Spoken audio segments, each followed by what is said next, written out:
Hello and welcome. I'm Leigh Ann Gerrans and you're watching W News, broadcasting live from the Al Arabiya headquarters. These are our top stories. World leaders appear in Munich to discuss peace plans between Russia and Ukraine. President Trump announces so-called reciprocal tariffs to bridge trade deficits and boost US investment. Hamas revealed the names of the 3 Israeli hostages to be released this weekend. And US Health Secretary RFK Jr. promises to shake up the food industry, which could see restrictions lifted on raw milk.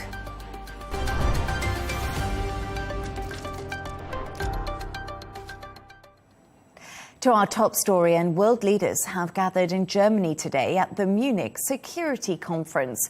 Talks have been dominated by the war in Ukraine after a phone call between US President Donald Trump and Russian leader Vladimir Putin earlier this week.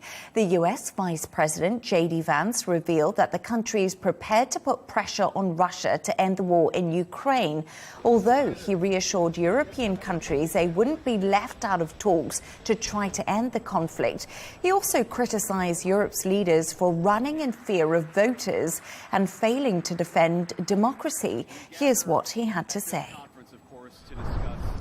If you're running in fear of your own voters, there is nothing America can do for you. Nor, for that matter, is there anything that you can do for the American people who elected me and elected President Trump. If American democracy can survive 10 years of Greta Thunberg's scolding, you guys can survive a few months of Elon Musk. But what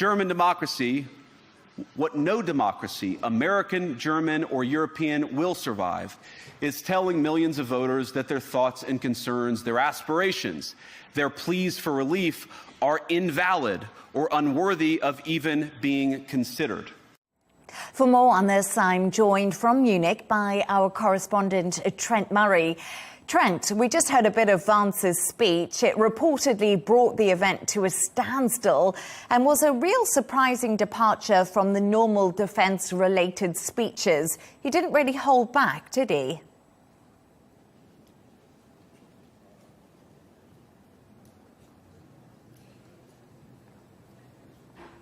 Yeah, I mean, absolutely, Leigh Ann. I mean, I was listening in on that speech at the time and you could have heard a pin drop at times. Looking at some of the faces of those European leaders, I think there was genuine shock at some of the messages he had to deliver. This conference normally is a forum in which European defence and security is concerned, but it seems that the Vice President brought with him some tough love for America's European allies. He certainly said in his words that there was a new sheriff in town in Washington and he was here to deliver that message. Look, I think the fact he focused a lot on sort of European domestic issues certainly was a surprise. But nevertheless, I think they were expecting that this speech was going to be a departure from the types of speeches we've heard from former vice presidents who have attended this conference. I think probably where the most contentious issue, though, was where he sort of waded in to German domestic politics 1 week before the election here. He called for there to be no firewall. Now, what he's referencing there is the sort of pact between German political parties not to work with the far-right AfD party. They call that the firewall. The fact that he went there has unnerved some of the host countries' politicians here, some of them seeing it as a sort of slight endorsement of that party. Trent, his meeting with President Zelenskyy is actually currently underway. Earlier today, he expressed his doubts about the US peace plan. Any idea how those talks are going?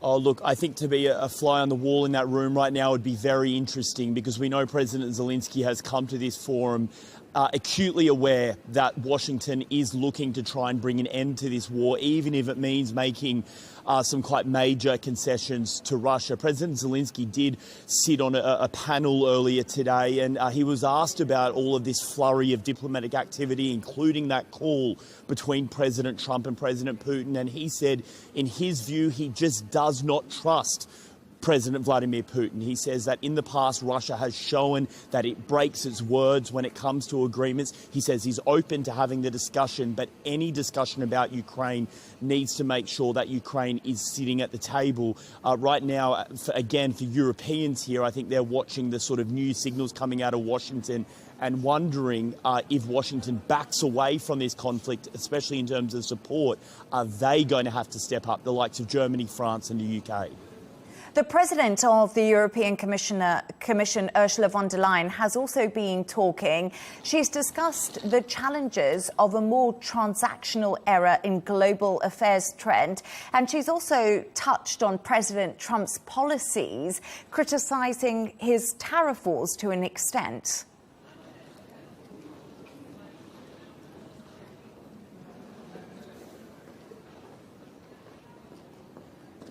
Yeah, look, I think if the Vice President had a lot of candour in terms of the message he wanted to deliver, it was probably Ursula von der Leyen, which was the one that came back with the counterpoint. She was quite strong, kind of taking the fight back to the US and its new administration's views on things like tariffs. She said, let me speak frankly, at one point, and described the European Union as being one of the biggest, most powerful trading blocs in the world. And she said, we are ready to use our own powers and tools to counter any tariffs that the new Trump administration may place on them. Of course, we've already seen that with aluminium and steel. But the message from the Europeans, from Ursula von der Leyen at least, is that if further tariffs come, then the EU is ready to respond. And of course, that then really raises the prospects and fears of not just a regional probably, but a global trade war, which could have real implications for many economies across the world.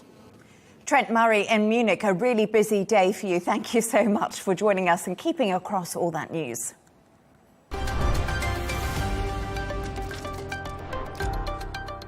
Now, President Donald Trump has unveiled his plans to target countries with new reciprocal tariffs, doubling down on his push for more balanced trade and to boost US investment. He signed a memo instructing staff to develop customs tariffs for each country, promising to target nations which charge tax on the US imports by matching them. Let's take a look at what he had to say. And on trade, I have decided, for purposes of fairness, that I will charge a reciprocal tariff, meaning whatever countries charge the United States of America, we will charge them. No more, no less. In other words, they charge us a tax or tariff, and we charge them the exact same tax or tariff. Very simple.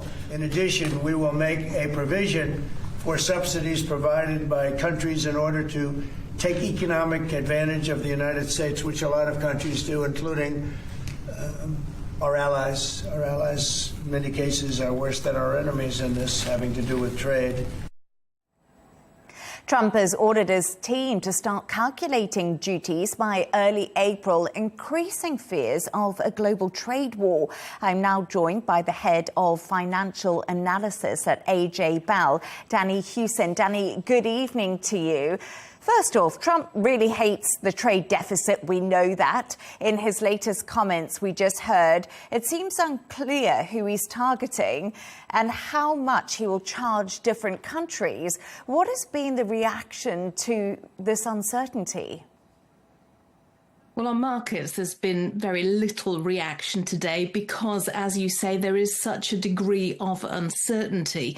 This has been a bit of a change, not only in tone, but also in content from Donald Trump, because, as you say, he's gone from talking about imposing tariffs on countries where there's a trade surplus, i.e. those countries are importing more goods into the United States than the United States is sending to them. And now he is talking about imposing taxes, tariffs, whatever you want to call it, on countries that charge things like sales tax. So this means that potentially absolutely every country that imports goods into America could be impacted. And the amount that they will be impacted by, we just don't know, because, of course, The numbers are quite difficult to work out, which is why he's given his administration a decent amount of time to try and figure it out. But we do know that potentially here in the UK, when you're looking at the small tariffs that we have and the value-added tax, very similar to that in the European Union, you could be looking at around 21%, which, of course, for companies that are exporting to the United States, that could be very tricky indeed. Yes, indeed. And as you say, the markets haven't really reacted because they're sort of in this weird pattern where they're waiting to see exactly what happens. But analysts are predicting tariffs may escalate global trade tensions and inflation. How likely is this, and what could it actually mean for consumers? Yeah, I mean, if we do start to see that tit-for-tat reciprocal tariffs that we are very concerned about, then it would potentially push up prices. That would increase inflation. Of course, that's bad for consumers. When we first started talking about tariffs, I think the expectation had been that the United States consumer would be impacted first. And that's certainly even something that Donald Trump has finally alluded to when making comments about tariffs. But of course, as soon as you start to get into a situation where you're gumming up the works of global trade, then it does start to increase costs, and that filters through to inflation. But another thing, of course, which it could potentially do, it could really dampen global economic growth over the next few years. Danni, Trump is a businessman. We all know this. But what ramifications will his boardroom politics and threats actually have, or could possibly lead to? Yeah, I mean, he's all about the art of the deal, and this is very much the art of the international deal. I think one of the reasons that markets have been pretty subdued in their reaction is because they believe that with this conversation, it is about starting a negotiation. So, of course, Donald Trump wants to create a situation where, as he says, it's a level playing field. Now, I think it's catching some governments a bit on the hop because it's a very different style that they are having to deal with at the moment. Those conversations are quite tricky. He does come across sometimes a bit like a bull in a china shop. But of course, you know, we've been through a Donald Trump presidency before. We understood what that was likely to bring, and he's certainly not disappointed this time. But I think at the moment, it's very much about negotiation, and that, of course, creates volatility and uncertainty. Yes, absolutely. Danni Hewson, Head of Financial Analysis at AJ Bell. Thank you very much for your insights this evening.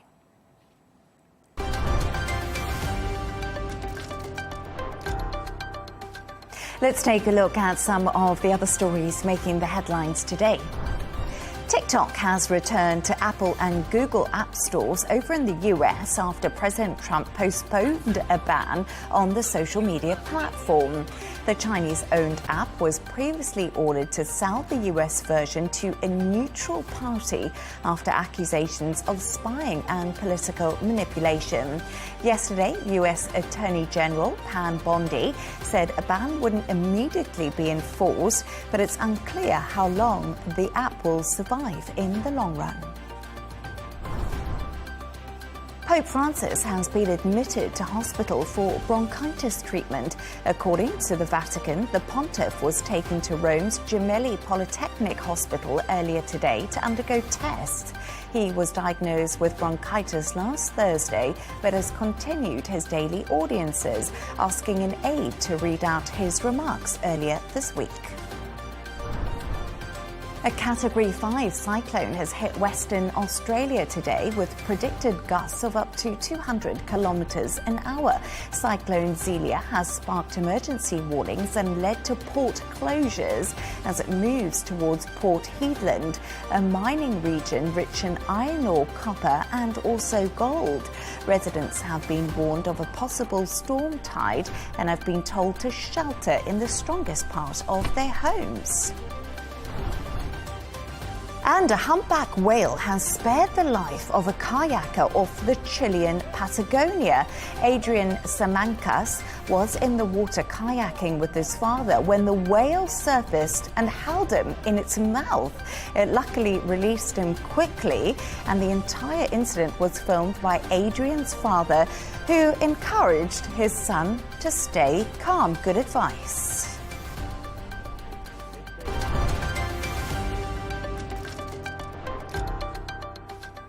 Palestinian militant groups have released the names of 3 Israeli hostages they will free on Saturday in exchange for Palestinian prisoners in Israel under the Gaza ceasefire deal. They are Alexandra Trufanov, Yihi Horan and Ziggy Dekel Chen. We are now joined by our correspondent Giles Gibson in Tel Aviv. Giles, this announcement comes after a really tense, difficult week. What more do we know about these hostages and what's going to happen tomorrow?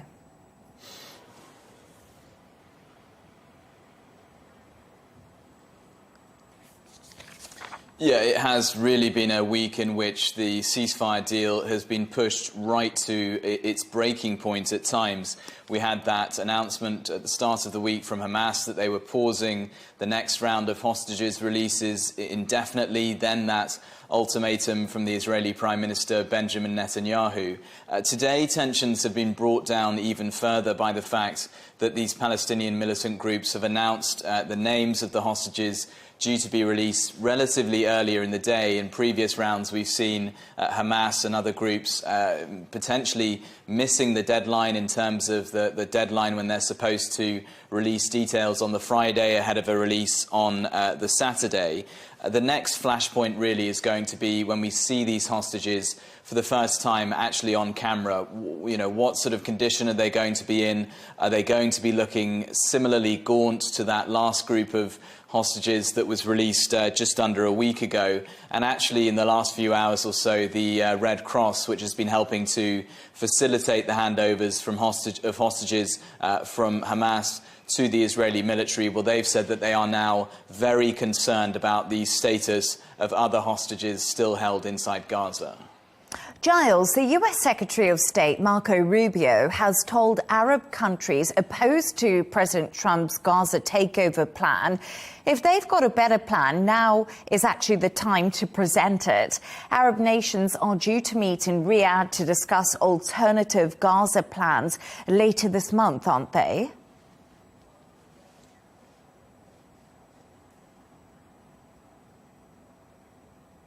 Yeah, just to flesh that out, so we have some reports coming in that Egypt, Jordan, Qatar and the United Arab Emirates will be hosted by Saudi Arabia in Riyadh for a meeting on the 20th of February. That is ahead of an emergency summit that has been confirmed of the Arab League that's taking place in Cairo on the 27th of February. What these Arab countries seem to be coalescing around is this plan that is being put together by the Egyptians. Still unclear exactly what it is, but these are the sort of details that have been leaked to the media. We understand that there would be a national Palestinian committee set up which would govern Gaza, excluding Hamas from that committee. They would also suggest that 20 different areas of Gaza would be cleared of rubble and temporary structures built in those areas, that financed by Gulf countries as well as other sources of international financing. I mean, as I say, this plan is still being fleshed out. It's not public, but I can see at least one issue with it, and that is the idea that Hamas would just simply willingly give up their role in terms of controlling Gaza. It looks like, from what they've said in terms of previous statements, that they would demand some sort of a position, some sort of influence in that governing committee.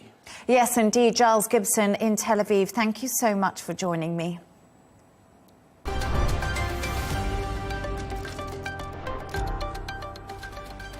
Let's take another look at some of the other stories making the headlines today. A federal judge has extended an order on the Trump administration's plan to put thousands of U.S. Agency for International Development workers on leave. The one-week extension also blocks the president from cancelling foreign aid contracts that were in place before he returned to the White House. The judge said he was concerned about USAID workers' safety and ordered the government to provide more information. Now, the Associated Press has said one of its reporters has been barred from the White House for a third day in a row. The news agency initially had a reporter blocked from the Oval Office on Tuesday because of its refusal to call the Gulf of Mexico the Gulf of America after President Trump signed an executive order renaming the body of water. AP's editor-in-chief called the decision a deeply troubling escalation in the administration's stance against the agency and a plain violation of its free speech rights. 6 people are dead and 7 others are injured after a fire at the Banyan Tree hotel construction site in South Korea. The blaze ripped through the site of a luxury hotel being built in the port city of Busan. The fire department told reporters they believe it started on the first floor of the building site, where workers had stored insulation materials. A German court has convicted 3 men over their roles in a plot to blackmail the family of Formula One legend Michael Schumacher. 2 of the men, a father and son called Yilmaz T and Daniel Al, were accused of threatening to release private photos and videos of Schumacher on the dark web if they weren't paid 15 million euros. Yilmaz T was jailed for 3 years, while his 30-year-old son was given a 6-month suspended sentence for aiding and abetting extortion. A former security guard at Schumacher's home received a 2-year suspended sentence after being accused of selling the images to the 2 blackmailers.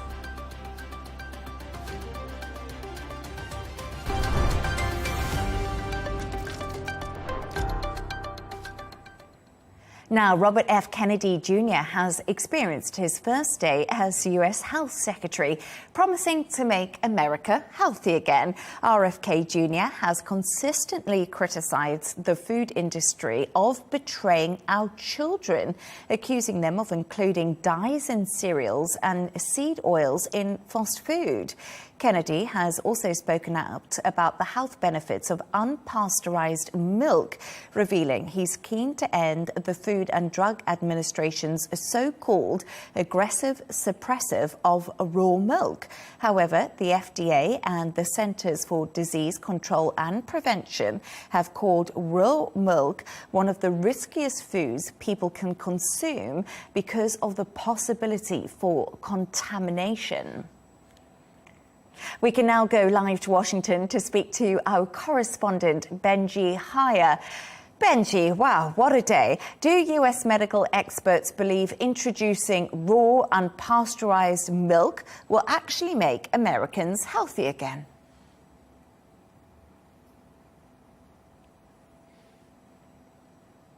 No, they do not. In fact, there is no nutritional benefit of any kind, of any magnitude that we know that comes from the non-pasteurization of milk. Just yesterday, the Centers for Disease Control and Prevention, which you mentioned, that main health body in the United States, they published a report showing an increased risk of bird flu that can spread from cows to people. You can become infected after exposure to raw milk.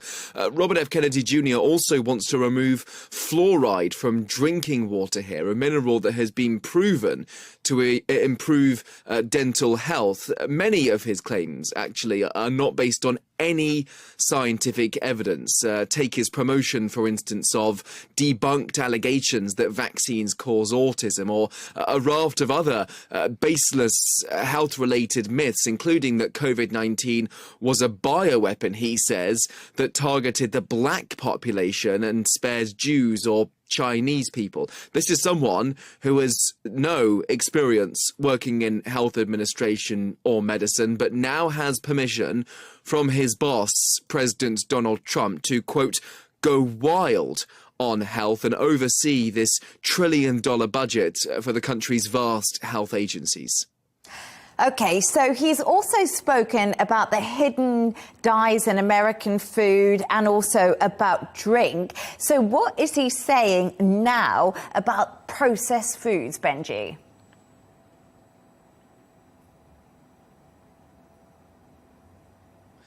Well, there is some agreement that the US does face an obesity epidemic, and much of that is down to the fast food industry, those ultra-processed foods, things with added fats, sugars, frozen pizza, crisps, sugary breakfast cereals, that sort of thing, that are often linked to health problems like cancer or diabetes.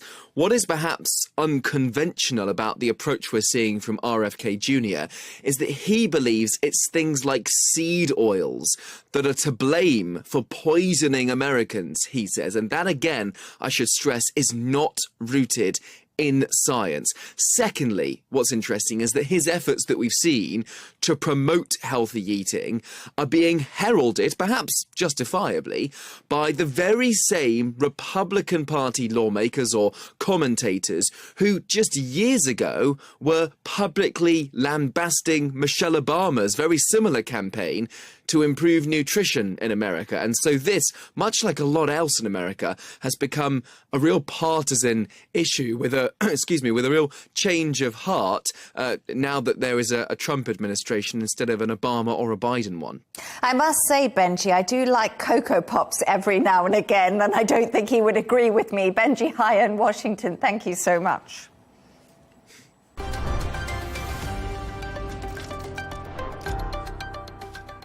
And let's take a look at the top business news.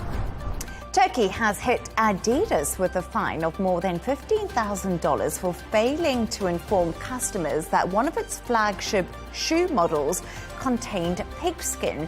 The Muslim-majority country's advertising regulator has slammed Adidas for describing its Samba OG sneakers as made from real leather without saying it actually came from pigs. The rocket company owned by Amazon founder Jeff Bezos is laying off 10% of its workforce. In a memo to staff, Blue Origin's CEO David Limp said the job cuts are part of a plan to trim marginal ranks. Blue Origin has recently completed the first test flight of its New Glenn rocket, marking a major milestone for the company. Turning to sports news now. Kansas City Chiefs player Travis Kelce says he is considering retirement from the NFL, but is yet to decide on his future. The 35-year-old struggled as the Chiefs were beaten 40-22 by the Philadelphia Eagles in the Super Bowl at the weekend. Kelce, who is of course dating the pop star Taylor Swift, is contracted to the Chiefs for the 2025 season. And Emma Raducanu has taken a wild card into the Dubai Tennis Championships main draw, where she's hoping to end the worst losing run of her career. The 22-year-old Briton lost a fourth consecutive match for the first time when she was beaten in straight sets at the Qatar Open last week. The 2021 US Open champion will be joined by her mentor and also her fitness trainer.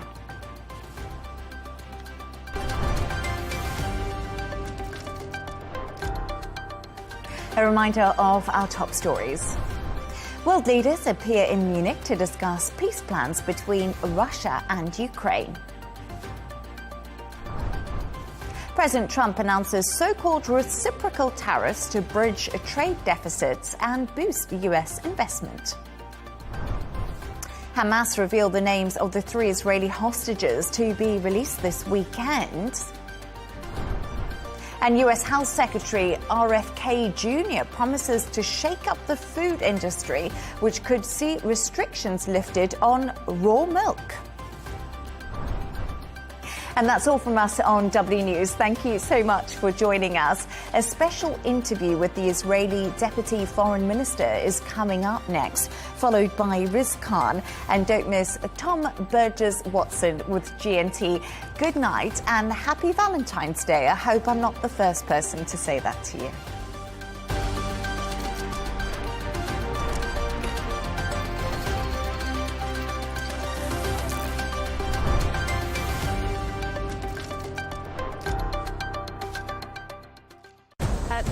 Arabiya News, we go beyond the headlines. From the latest breaking news to in-depth coverage of global events.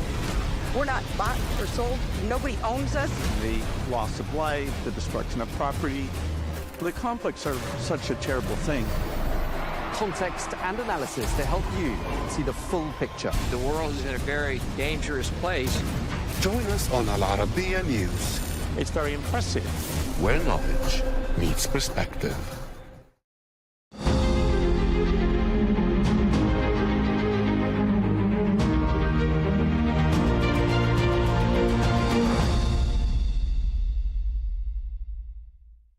Hello and welcome to this special interview on Al Arabiya News. I'm Melinda Nusafora. The Gaza ceasefire is at risk of collapse. A little over halfway through phase 1 of the deal, and Hamas announced it was postponing the release of hostages, accusing Israel of violating the terms of the agreement.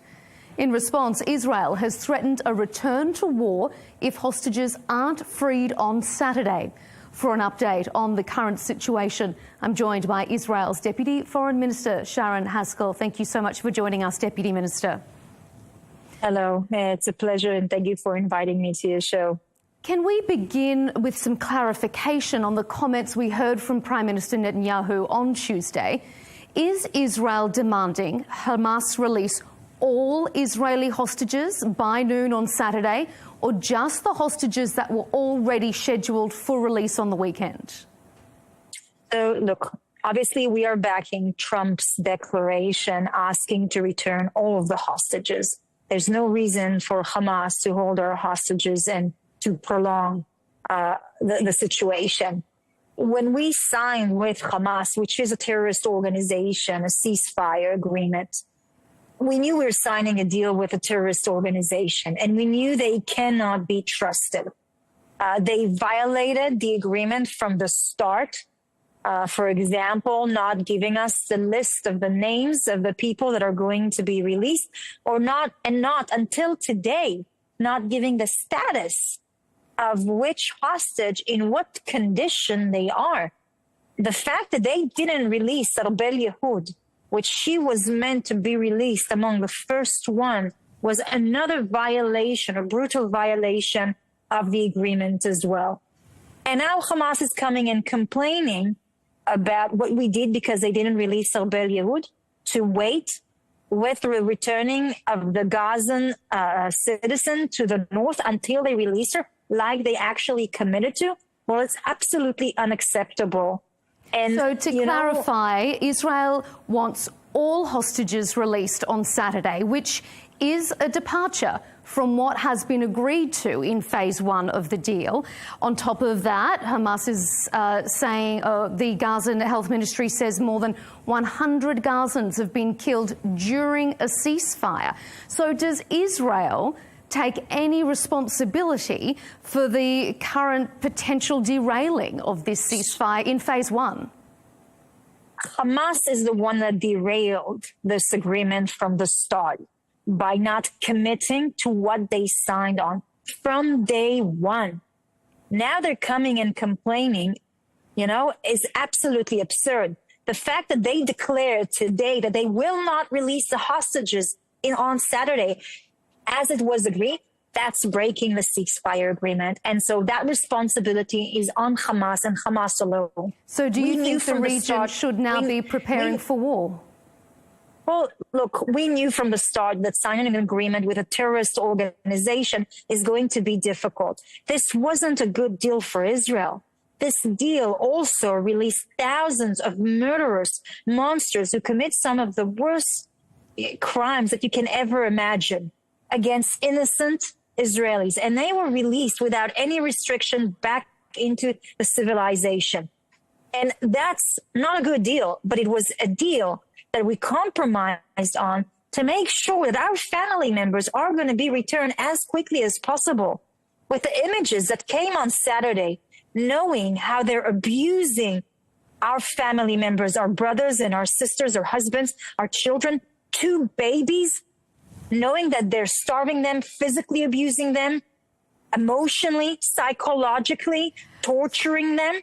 And now they dare to say they will not release the 4 hostages as they signed on the agreement, I think that calls on a breaking of the agreement. And we said from the start that if Hamas break the agreement they sign on, we will be prepared at any point of time to resume our war against Hamas. There are some skeptics who would say that Israel never intended to negotiate to phase 2 and that it would return to the conflict, as some of the coalition partners within the government have always said they wanted. What would you say to that proposal? Well, I say that Netanyahu arrived in Washington to start the negotiation on the second phase in good faith, with an open heart and an open mind. He sat with Witkoff and with Waltz, the people who are in charge of it from Trump's side, and we've outlined our needs and the framework that we need to continue for the next stage. Why would we do that if it wasn't in good faith to try and reach the second part or the next ceasefire that is going to release all of our family members? I mean, this is our goal. Our goal of Israel is not a war. Our goal is to release our family members as quickly and as safely as possible. And if we can secure that in a diplomatic solution, of course we'll prefer that. I mean, what else? After Netanyahu and Witkoff discussion, he went to Qatar to mediate with the prime minister of Qatar to see whether we can negotiate a deal. We sent a delegation to Doha just 2 days ago. So our intention is to try and mediate. Unfortunately, Hamas, time after time, a terrorist organization, has proven that it doesn't want a diplomatic solution. I mean, look on what had happened now. This ceasefire, this agreement, in August, it was on the table. Matter of fact, there were 3 propositions in August. The Qatari proposition, the Russian proposition, and the Egyptian proposition, to which Israel said yes to all of them. Hamas is the one that refused. Hamas is the one that didn't want that ceasefire. Matter of fact, they didn't even came to the table. We were mediating this deal with the countries who are the mediators, while Hamas refused to send representation to come and even speak about this proposition. Well, let me put this to you then. If Hamas does release the hostages on Saturday, do you see this deal moving to phase 2 and the fighting not resuming? Is there still a chance for that? I think that will be a good start. I really think it will be a good start. About the second stage, obviously, Israel outlined what is our needs. And our needs is to bring back all of our family members as quickly and as safely as possible, and to make sure that the 7th of October never happens again. I mean, remember, this is the worst massacre of Jews since the Holocaust. Those are crimes against humanity that were committed against innocent Israelis, including massacring babies, raping little girls, burning our grandparents alive. We need to make sure that something like that never happen again. And that's why Hamas and Hamas leadership, a terrorist organization that on record in interviews say that they will commit this crime over and over again. They will commit one another way that the US one. says it will prevent that from happening again is to move all the Palestinians out of Gaza. So if the US, as President Trump has declared, if the US is to take control of Gaza, what role would Israel play in that scenario? Well, I'll tell you what. I think it's still early to talk about inside details and you know, to focus on that. But you have said that Israel supports the move. These are details that are going to be outlined. But what I think about Trump's proposition is that everybody have to keep an open heart and an open mind about it, because every solution that was brought until now failed. And we paid the price for it. I mean, think about it. We've tried a territorial solution. We disengaged from Gaza in 2005, evacuating every single living Jew from Gaza. We pulled out all of our troops. We even took the dead who were buried there outside and buried them in Israel. And this territorial solution didn't work. They invested this independent territory into fighting for the complete obliteration of the state of Israel and murdering all the Jews. That's the platform of Hamas, and that's what they committed to. So this territorial solution did not work because it's not a territorial war. It's not a territorial dispute. This is a cultural and a religious dispute. And so when people came to us and said, okay, let's find an economic solution, give them some insight or something to aspire for. You know, they've invested billions of dollars in Gaza, including Qatar. We've actually given a lot of permits to Gazan residents to come and work in Israel. This was about 5 to 10 times more the salary that they earned in Gaza, in the hope of creating mutual life by giving them somewhat of a future. And it ended in the 7th of October massacre, the worst massacre of Jews since the Holocaust. So we are the one who paid the price for a solution that didn't work.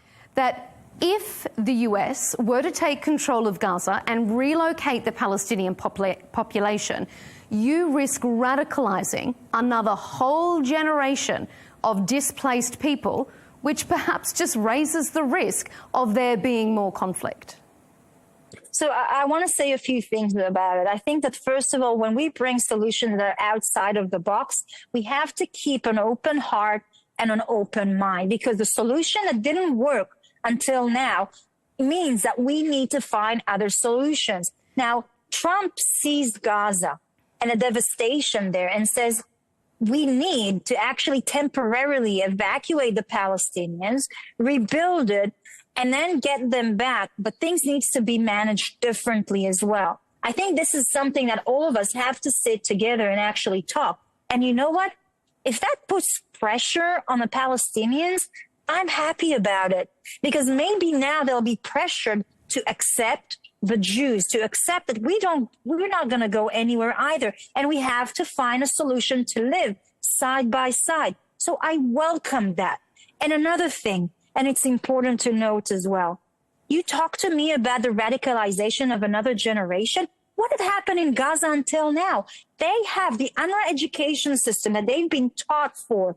Okay, this is a radical jihadist education system that has been disputed by the United Nations. So let's move on. No, that's not true. The United Nations actually affirmed it, and we have mountains of research and evidence to show that children as young as 3 years old in the school camps of Hamas are being taught how to stab, how to shoot weapons, the UN still and how to murder UNRWA. Jews. But let me ask you this, Deputy Minister. In Israel's mind, is a two-state solution officially off the table? Well, I think that we cannot talk about it right now, because we will not reward again the worst crime that was committed against the Jews since the Holocaust, the worst massacre of Jews since the Holocaust, with a state. This would be actually like rewarding the worst terror act against our country. You know what we need to talk about? We need to talk about the Palestinian leadership. And we need a brave Palestinian to rise up and to actually say, I want to create a better future for my people. I accept the state of Israel will not go anywhere. And I want to find a solution when we can live side by side. When there's going to be a Palestinian leader that can say that in Arabic, not in English, but in Arabic, to its own people, that will be the first step about reconciliation and about building a bridge between the two people. But until now, there isn't a single Palestinian leader that can actually say that. Saudi Arabia has reiterated that there will be no normalization of relations with Israel without the declaration of or the intention of a two-state solution. So is Israel willing to abandon efforts to re-establish a relationship with Saudi Arabia? Look, I think that many things were said before, okay? And I think that also everybody claimed that peace is not a possibility without a Palestinian solution. Well, there was a peace agreement signed with Egypt without the Palestinians. There was a peace agreement signed with Saudi Arabia has reiterated in recent days, as early as the Abraham quickly Accord. as Sunday, and I want to say that they want a two-state solution before they will normalize relations. Is Israel willing to relinquish all the work that's been done until now?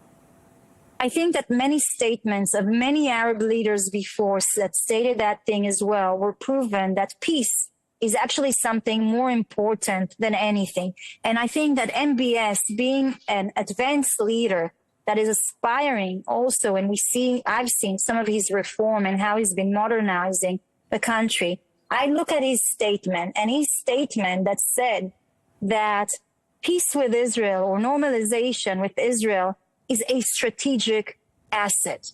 And it is. And I think that that's the place where we need to start from. Do you fear, though, that Prime Minister Netanyahu's rhetoric, his actions, have lost the goodwill of the Saudi Arabian kingdom and its people, and has perhaps damaged the work that's been done until now? Absolutely not. I think on the contrary. Look, we've had the worst years in the Middle East. Years of instability, years of war with so many deaths. We need stability.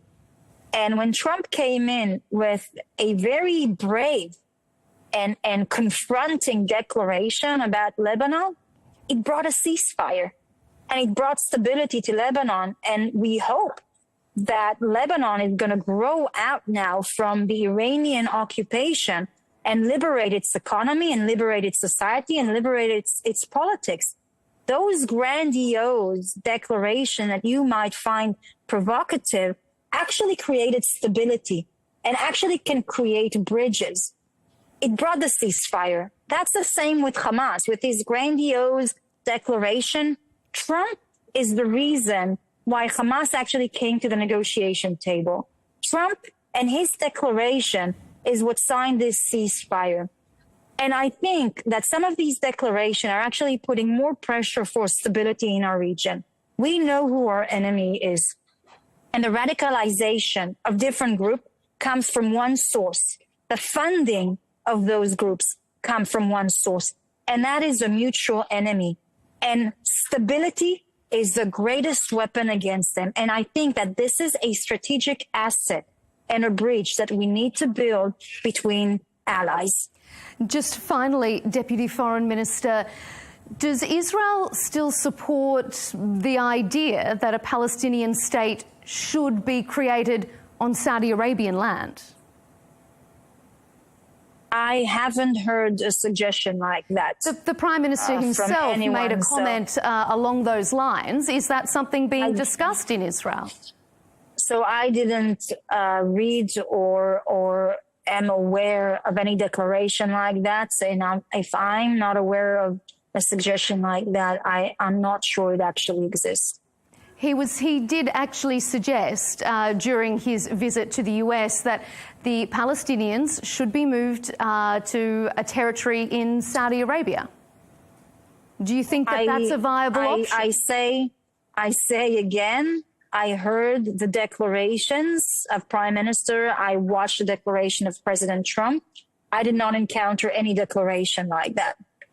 All right. Well, we appreciate your time. We appreciate you bringing us up to date on where Israel stands in this very precarious time. Israel's Deputy Foreign Minister, Sharon Haskell, thank you for joining us on Al Arabiya News. Thank you very much.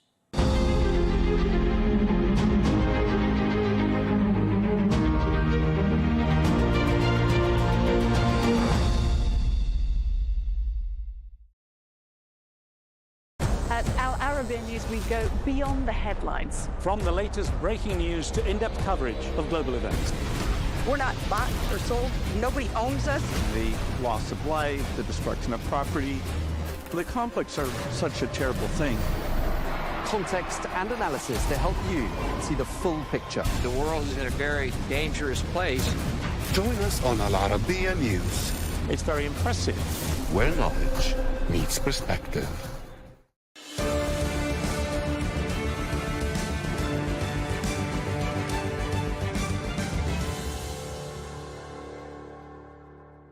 Hello and welcome. I'm Riz Khan. As the third anniversary of Russia's full-scale invasion of Ukraine rapidly approaches, the war between the two nations shows little sign of easing. In fact, the knock-on effects of the conflict continue to have a geopolitically wider impact as some former Soviet nations increasingly distance themselves from Moscow and its influence. Russia's neighbour to the west, the small Baltic state of Latvia, has joined Estonia and Lithuania in officially cutting off its dependence on Russian electricity. The highly significant and symbolic move shifts the three Baltic nations from the Soviet-era grid they inherited more than 3 decades ago to the European energy network through Poland and Scandinavia. This latest move comes on top of Latvia's growing support of Ukraine through NATO, as well as other measures to protect itself from potential Russian aggression. Well, I attended the World Government Summit in Dubai, where I had the chance to sit down for a conversation in person with the Latvian Prime Minister. Evika Siliņa gave her perspective on the actions her nation is taking to strengthen itself against any possible backlash from Moscow, and how Latvians are handling a lingering time of uncertainty in the Baltic region.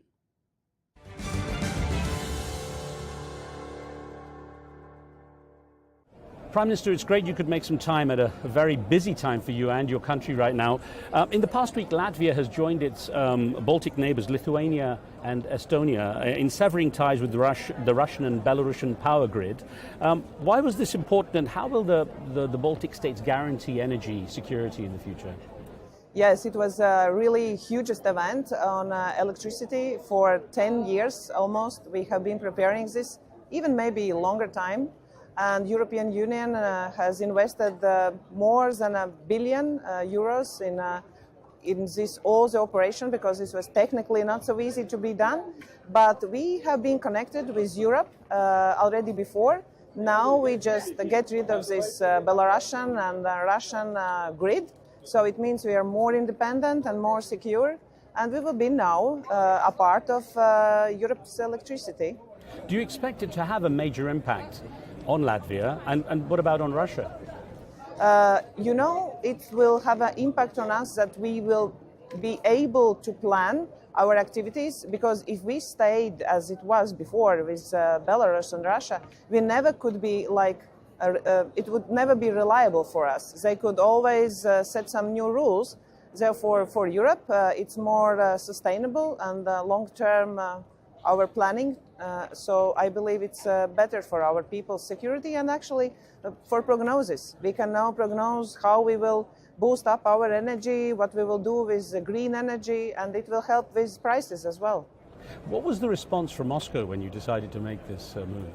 Actually, we didn't have any response. We just needed to apply, like in any agreement, 6 months before that we will be doing this, and that was this. They take it into account, never had any response back. Some would expect Vladimir Putin not to be too happy, and there might be reprisals. Were you concerned about any reprisals from Russia? There were some disinformation saying that there will be high prices coming up, and people were trying to, maybe people in Russia and Belarus were trying to scare us that there will be something unexpected happening, but we really did very well. I'm proud of what Baltic countries did together with European Commission, and nothing bad happened. So we actually were able to account all the risks, which includes disinformation, and we did well. I'm happy and I'm proud of what Baltic states succeeded. Well, last November I had a chance to speak with your defense minister, Andris Spruds, and it was a good conversation. One thing we did talk about that he was concerned about was the risk of hybrid warfare, or sometimes called grey warfare, that Russia is accused of engaging in and increasing now with damaging cables underwater in the Baltic Sea, possibly cybersecurity attacks. These are the accusations. How concerned are you that the hybrid war side is maybe cranking up against your country?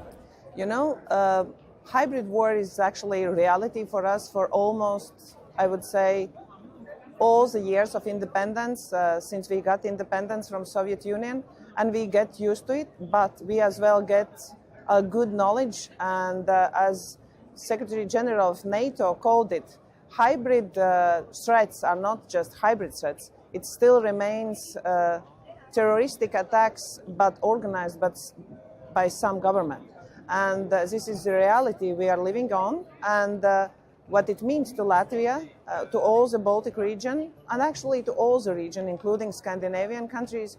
We need to be really able to detect where it comes from, what are the risks we are having, as you mentioned, with cables in Baltic Sea. with recent happenings in Baltic Sea, there was one cable which included Latvian cable and a Swedish cable. We didn't find any proof. Swedish authorities said there is no sabotage, but we know we have to be cautious, and that means we need to invest more in hybrid our capabilities and in defense and security. Actually, Latvia had an issue with drones at its major airport, and I wonder if, from your opinion, this might have been just the work of individuals or actually potentially state-sponsored terrorism. We don't have any proof that it is state-sponsored yet, but yes, we are building up our capabilities on how to detect drones, and we all have to be aware because now war happens in electronic field. So we are preparing our drones, we are preparing our preparedness and deterrence in electronic war. And that's why I'm here today, to learn about artificial intelligence, what are the newest technologies, how we can help our drones and our technologies to help our country's security and for people's benefits. Considering you share a 300-kilometer border with Russia, in your opinion, how has the relationship with Moscow changed since the full-scale invasion of Ukraine in 2022? We have been, I would say, if in comparison with our neighbors, Ukrainians, we share the same history. Now we have different presence, and probably there is a common future for us together. Because I believe we were more successful of being EU member and NATO member.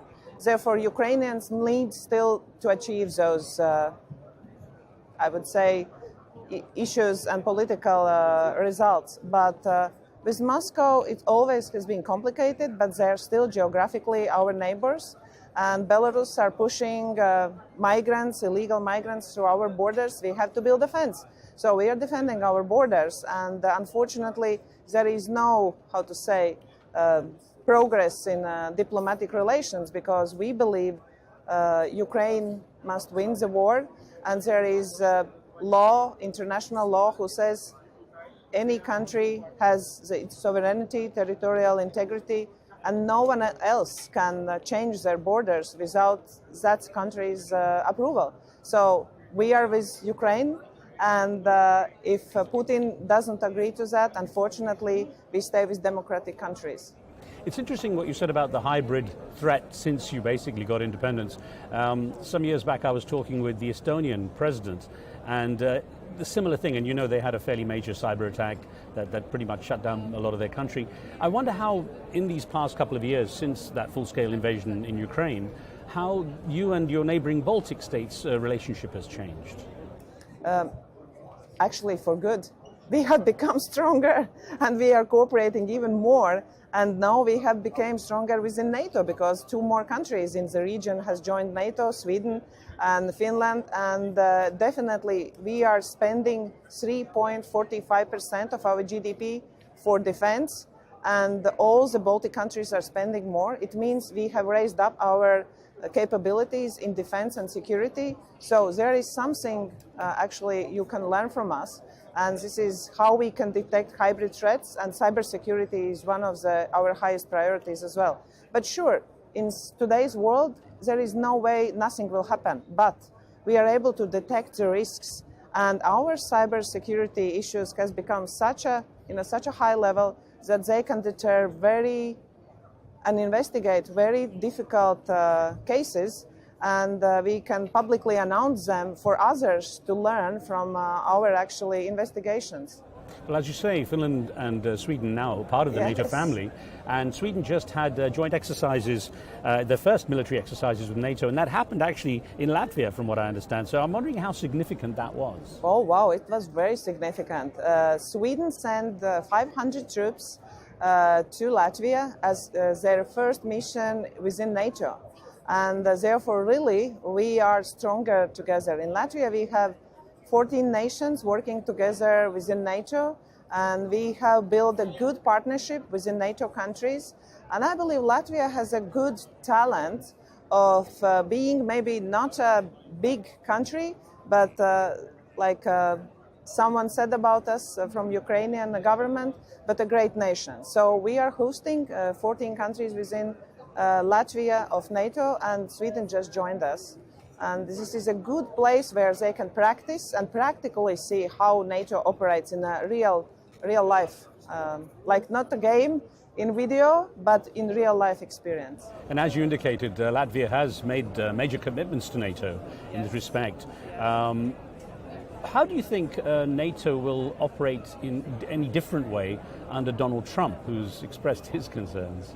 We have worked with Donald Trump's administration before, when he was previously President of the United States. So we already, know a little bit of this new way of cooperation. For us, United States is a very significant partner, transatlantic partner.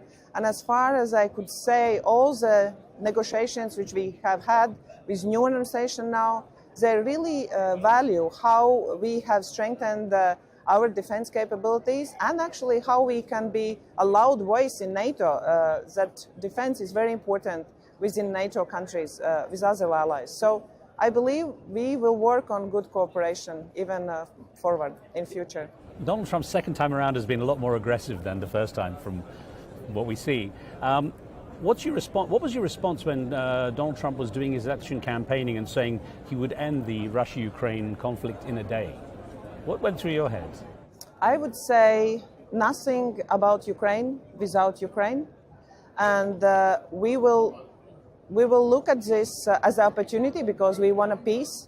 For sure, everyone wants peace, and so many people have died in this war in Ukraine. Therefore, if Donald Trump can provide a peace for Ukraine, they can agree to. It's a good step forward.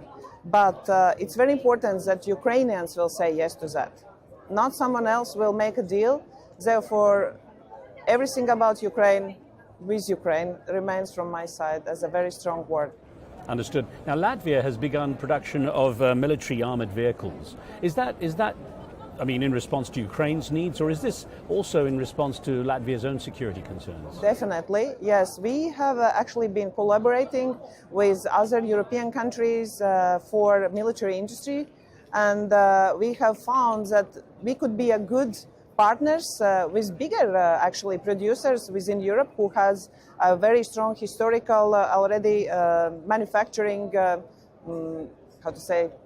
characteristics, abilities, and we are now one of the suppliers in a chain of military industry, and yes, we are producing Patriots, armored vehicles. Part of them will be sent to Ukraine and part of them will stay with us, which can be used for our own security reasons. And as indicated, Latvia's role in NATO has kind of stepped up quite a lot more recently with the potential threat with Russia. How is Latvia supporting Ukraine in that respect, for example, its bid for NATO membership? We are supporting military, politically, by our NGOs, everyone, our society is supporting Ukraine. That's one big word I would say. And we are giving them 0.25% of our GDP for their military needs. So, and yes, if they want to be a member of NATO, we will be there to support them. It should be in a way when everyone else agrees, because that's how NATO makes decisions. But yes, we will try to be like a negotiator in between the countries, because we really share the same history what Ukraine shares, and we really understand the culture. So we will be there to support them politically. Now, a few moments ago, you were saying how in recent years the Baltic nations have become much closer and stronger. I've also heard you say you believe that Europe in general has become much stronger as a union because of what happened with between Russia and Ukraine. Yes, I would say there is always some issues where, politicians negotiate. That's the normal life. But a part of our main topics which we discuss in Europe is security. And I never have seen such a high priority before in Europe for security. But now Baltic states and Scandinavian countries are the ones who actually are pushing Europe to make faster decisions, as well for reducing bureaucracy. Why we need it? Because we need to be stronger in our economics. Therefore, all the countries in Europe understand that we need to move faster for making decisions. And that actually has made Europe to work stronger together. And is there need for a European defence minister as such dedicated to this? We actually have a commissioner of defence, and the one is our neighboring country, Lithuanian. And Mr. Kubilius now is taking a post of very high representative of European Commission as a commissioner, and he will be dealing with defence issues within Europe. So he has to come out with agenda and proposals, and the most discussable topic will be the financing of defense. But we actually already have started to discuss within the leaders. Recent geopolitical tensions have got a lot of European nations debating the issue of conscription again. And I know in 2023 Latvia decided to have a lottery of conscription for men between 18 and 27, I think it is. And then there was talk about also conscription, military service for women too. How has that developed, and how have Latvians reacted? You know, it was really a historical decision for Latvia. And I would say it was not an easy decision, and we never knew how it will be seen in the public. But the first conscription went very well, and people who were called in, actually they do it first time by their free will. Now it's a lottery going on, and the outcome is really good. So some of the boys and the young men saying that those were the best year of my life. So those are really positive outcomes. But we are not ready yet for women. We will probably be able to discuss that question or decide something differently when there will be a certain time of conscription for young men. And only then, I believe, we will be able to discuss is there necessary to be a mandatory call for women. But now women can proceed as if they wish so, and I believe it's a good opportunity for them to decide. From what I understand, Latvia has an ethnically Russian population of about 1 in 4, almost 25%, isn't it? I'm not so sure, but could be, yeah. The reason I ask is because there's also talk about Russia trying to create dissent within its neighbours through its ethnically Russian population. I wonder if that has surfaced at all in Latvia, or what sense of unity do you get between the people? You know, to speak about that, you need to understand our history. And our history is that we are Latvia and we speak Latvian language. We have our own territory. Sure, Russian nation is big nation in comparison to Latvia. We are 1.8 million. So it means we understood that through 35 years, when we became independent from Russia, we needed to integrate all those people who actually did decide to stay in Europe, to stay in Latvia. And now we are going through our reform process of Latvian language within all the schools. So it helps them to integrate into our society in Europe, because Latvia is Europe, Latvia is NATO. And yes, there is languages for minorities as any other languages. And we see the Russian language as one of those minorities where always anyone who wants to speak in such language can take courses. But overall, the school education goes into Latvian language, and that's my government has done. I think that's reflected in actually many of the former Soviet states, the kind of evolution. You know, the far-right European leaders held a rally in Spain at the weekend for this new movement, Make Europe Great Again. Why do you think Europe seems to be heading so much towards the right now? And should Latvia be worried about such a move? I believe, sure, everyone now sees we are living in a I don't know how I can explain the speed of information and changes, and we all need to understand as the leaders of government that we need to change. We need to change within Europe, we need to change within our countries, we need to adjust to new reality of artificial intelligence, for example, and digital data, because if we stay as we are, those new changes just will take place, and we will not be able to understand what's going on. Therefore, I believe, yes, we need to change as Europe, but of populistic movements, there always will be rising, and that's the reality we should live in. Therefore, the government should provide a good solution and vision for our society, how we can live in this time of change, because society always wants peace. They want something which is not changing so much, but therefore we need to change the systems for our society to feel good where they live and to feel secure and prosperous. We discussed how Latvia has a strong history with not just NATO but the European Union, and I wonder what you believe are Latvia's priorities in helping to shape the future of the European Union, especially when it comes to the economic and security concerns. For Latvia, security is one topic. I believe we have to find a solution, and we have been promoters and advisors for finding a European solution for security, which goes together with NATO capabilities, not like in a parallel process, but goes together, how we can comply together, how we can cooperate. Then one of the issues is stepping down with bureaucratic procedures, and our commissioner, who comes from Latvia, Valdis Dombrovskis, is now dealing with those issues for Europe to become more competitive, because I believe we have been over-regulating a lot in Europe. And this is something we really need to change. For us, as a smaller country, it's very important, because so many bureaucratic procedures for us, it's as well huge burden. And we need to find the good solutions. And AI, for example, is one of the good solutions. And one of our Latvian companies are actually working on all the Europe's solutions for reducing bureaucracy and working with those issues. Prime Minister, what is your vision for Latvia's development over the next decade or so? I believe Latvia should be a safe, Latvian and prosperous nation who can live through all those changes of digitalization and artificial intelligence. So therefore, I believe if we can make a safe environment for our people, and you have to remember we are neighboring country with Russia and Belarus, so we always will be looking for safety.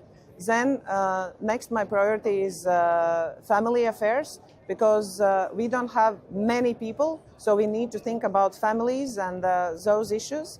Then economy and innovation. This is something where we really need to invest, and we need people and companies who can build startups, and Latvia is a good place for startups and fintechs. And the last one probably will be reducing bureaucracy, because to get to those first three ones, you need to get rid of bureaucracy. That's why I'm challenging those issues, and I really need support from my government colleagues and society. Prime Minister Evika Silinia, thank you so much for the time. Thank you so much. Thank you. Thank you.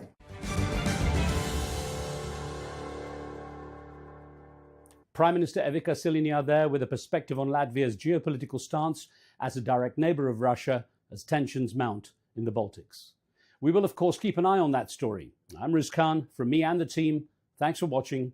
We'll see you next time.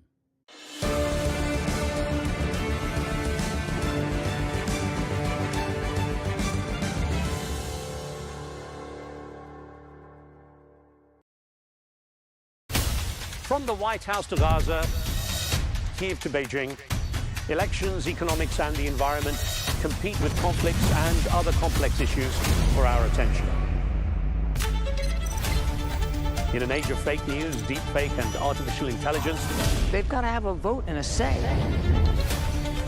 It's important to look beyond the loudest voice to understand the truth. From newsmakers to groundbreakers, My campaign is going very well. Presidents, prime ministers, princes and peacemakers, and cultural tastemakers.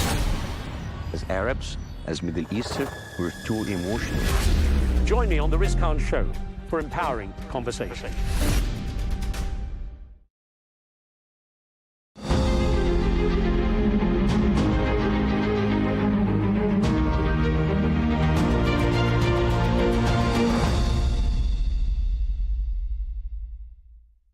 Hi there, Sergio. Thanks so much for your time. It's a pleasure to have you. So what can we expect here from your golf this week? Well, we're super excited about it here at Riyadh for the first time with Live Golf for the league and playing at night. So it's going to be something new, something very, very exciting for not only us, the players, but I think the people watching, all our fans and everything. And you know, we're looking forward to it. So it's something that it's never been done before in a full tournament, and you know, it should be a great experience. How does the prep change in terms of reading greens and the lines? How long have you been practicing under lights now in preparation for this? Well, we've been here a couple of days practicing a little bit. It is a little bit different because the light is different. It's different than the sunlight, obviously, that we're used to playing in. But you know, at the end of the day, it's the same for everyone. So everybody's got to figure out their own way and see who gets it right the most. And you know, but I think at the end of the day, the most important thing is it's gonna be something new, something exciting, and that's what we're always trying to do. You know, bring new and exciting things to the game of golf. And speaking of getting it right, it was you and your team who got it right in Spain last year. How special was that, winning on home soil? It was super special to be able to win in Spain for us, being mostly a Spanish team. It was super special, and to be able to it was our fourth win as a team, but to be able to make it my first win as an individual, it was, you know, the cherry on top. So you know, it was a great week, and we're super excited to come back and defend our titles there. And speaking of Spain, obviously a country with huge sporting prowess, especially in football. Obviously, Saudi have just been awarded the 2034 World Cup. How excited are you for that? Yeah, it's always exciting. I think that at the end of the day, the most important thing is to expand all the games, all the beautiful games we have in the world, and expanding everywhere in the world. And you know, obviously we saw Qatar getting it a few years ago, and now Saudi is getting it for the future. So I think it's great. It shows, you know, how all sports are growing everywhere. And you know, I know that everyone here in Saudi are super excited about the possibilities that they're going to have, and you know, you can see their league is growing, and you know, they're obviously investing and doing a good job at that. And you've been invited to the PGA Championship this year, the first time you've played in that since 2022. Obviously, it's been a little bit difficult for the LIV players. Do you imagine going forward it's going to get easier? I hope so. I mean, I think at the end of the day, I'm super thankful that because of the way I played last year, I got invited back to the PGA Championship. It's one of my favorite majors, and I'm super excited about going back, without a doubt. I think that at the end of the day, I think what, you know, in my personal opinion, what the majors want is the best players there, and obviously we have a lot of those great players that deserve to be in a lot of those majors. The only thing we can do is kind of keep playing well, keep representing our game the best way possible, and then you know, the majors will make the decisions in who they want playing in them. So you have the most points in Ryder Cup history. You have recently paid your fines to DP World. You hope to be selected. How important is that for you this year? Yeah, I love the Ryder Cup. Everyone knows that. It's my favorite event of the year of in golf, I guess.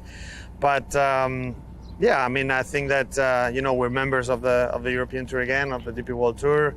That was the first criteria to be able to be eligible to be a part of the Ryder Cup. And now it's going to depend on how I play throughout the year, and hopefully, you know, with the amount of tournaments that I'm going to play, hopefully if I play really, really well, I can make it on my own. If not, then obviously I will depend on a pick from the captain, from Luke Donald. But we'll see. The only thing I can do is play the best golf that I can play, and then see where that kind of puts me. And this is the first time in the Ryder Cup history that players from the US are going to be paid to represent their country. Do you think players should be paid in order to represent their country?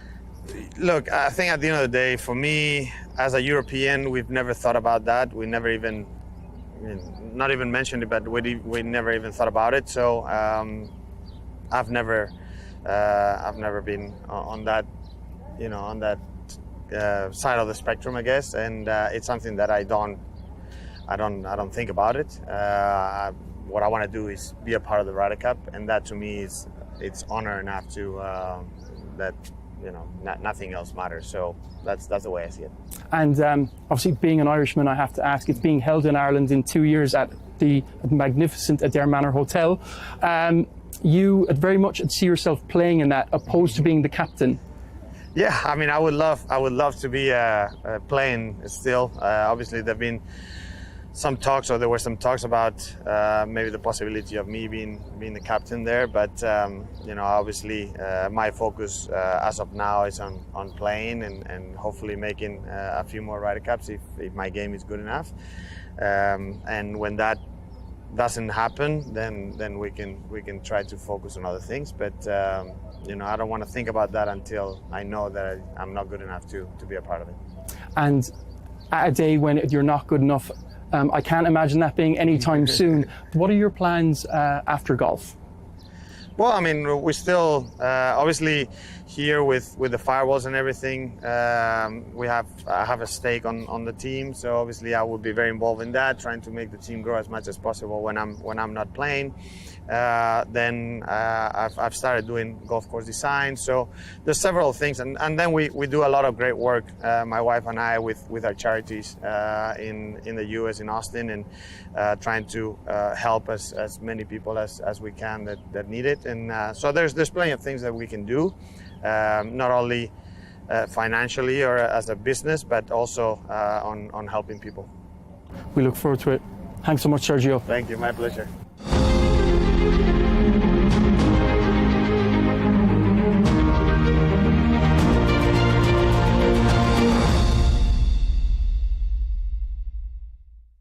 At Al Arabiya News, we go beyond the headlines. From the latest breaking news to in-depth coverage of global events. We're not bought or sold. Nobody owns us. The loss of life, the destruction of property. The conflicts are such a terrible thing. Context and analysis to help you see the full picture. The world is in a very dangerous place. Join us on Arabiya News, It's very impressive. where knowledge meets perspective.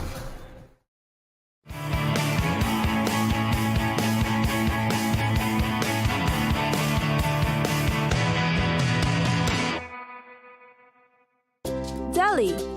India's capital, Delhi is known for its captivating sights and rich history. The city is beautified with mosques, forts, and monuments, and the popular landscaped gardens. There is a bustling Old Delhi and the well-planned New Delhi, each with their own attractions and both worth the exploration. One of the most popular in Delhi is the Jama Masjid Mosque. You must catch the breathtaking view of Old Delhi that you'll see from the top of the minaret in the mosque. The long and winding, strenuous climb to the stairs will all be worth it. The Jama Masjid is indeed a treasure of the old city and is the largest mosque in India. It was built in 1650 and in fact took 13 years to build. The Red Fort, Delhi's most famous monument, is one of the most popular remnants of the Mughal emperor's rule. It stands for a stretch of up to over 2 kilometers or 1.2 miles. It was built in 1638 to keep out invaders from entering the city. The Red Fort is a great way to see the very ancient historic side of the city. Another historical site worth a visit is Gandhi Smriti. It is where Mahatma Gandhi, the father of the nation, was assassinated on January 30, 1948. The legendary man lived in the house for 144 days up until the time of his death. You can visit these places as they are open to the public. Historical feats aside, there are also many places in Delhi for sports, recreation, food, and shopping. There is also the Chandni Chowk, the main street of Old Delhi. It's a shocking contrast to the wide, orderly streets of New Delhi. Vehicles of all sorts crowd the space. With the pedestrians and animals, there are cars, cycle-rickshaws, and hand-pulled carts everywhere you look. But the trip is worth the narrow, winding lines full of things to buy: affordable jewelry, fabrics, and electronics. Plus, you can also sample the local street food here. Last but not least are of course the famous Lodi Gardens. It's a fitting balance to the bustling city life in Old and New Delhi. It's a serene retreat from city life, a place to rest, reflect, and relieve yourself from a tiring trip. Tourists also visit to see the birds, eat along the restaurants, or simply enjoy the nature escape.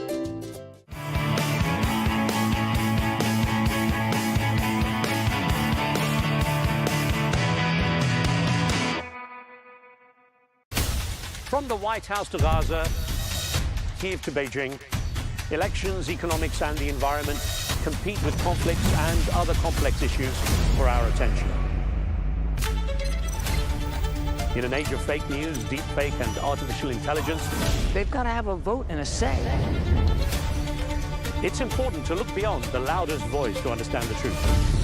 From newsmakers to groundbreakers, my campaign is going very well. Presidents, prime ministers, princes and peacemakers, and cultural tastemakers. As Arabs, as Middle Eastern, we're too emotional.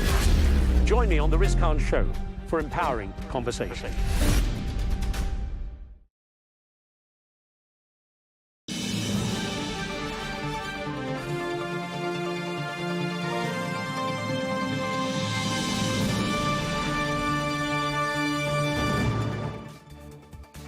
Hello and welcome to Global News Today, bringing you exclusive interviews with leading experts every weekday here on Arabiya News. I'm Tom Burges Watson, and in today's special programme, we take a look back at some of the best interviews during the last couple of days.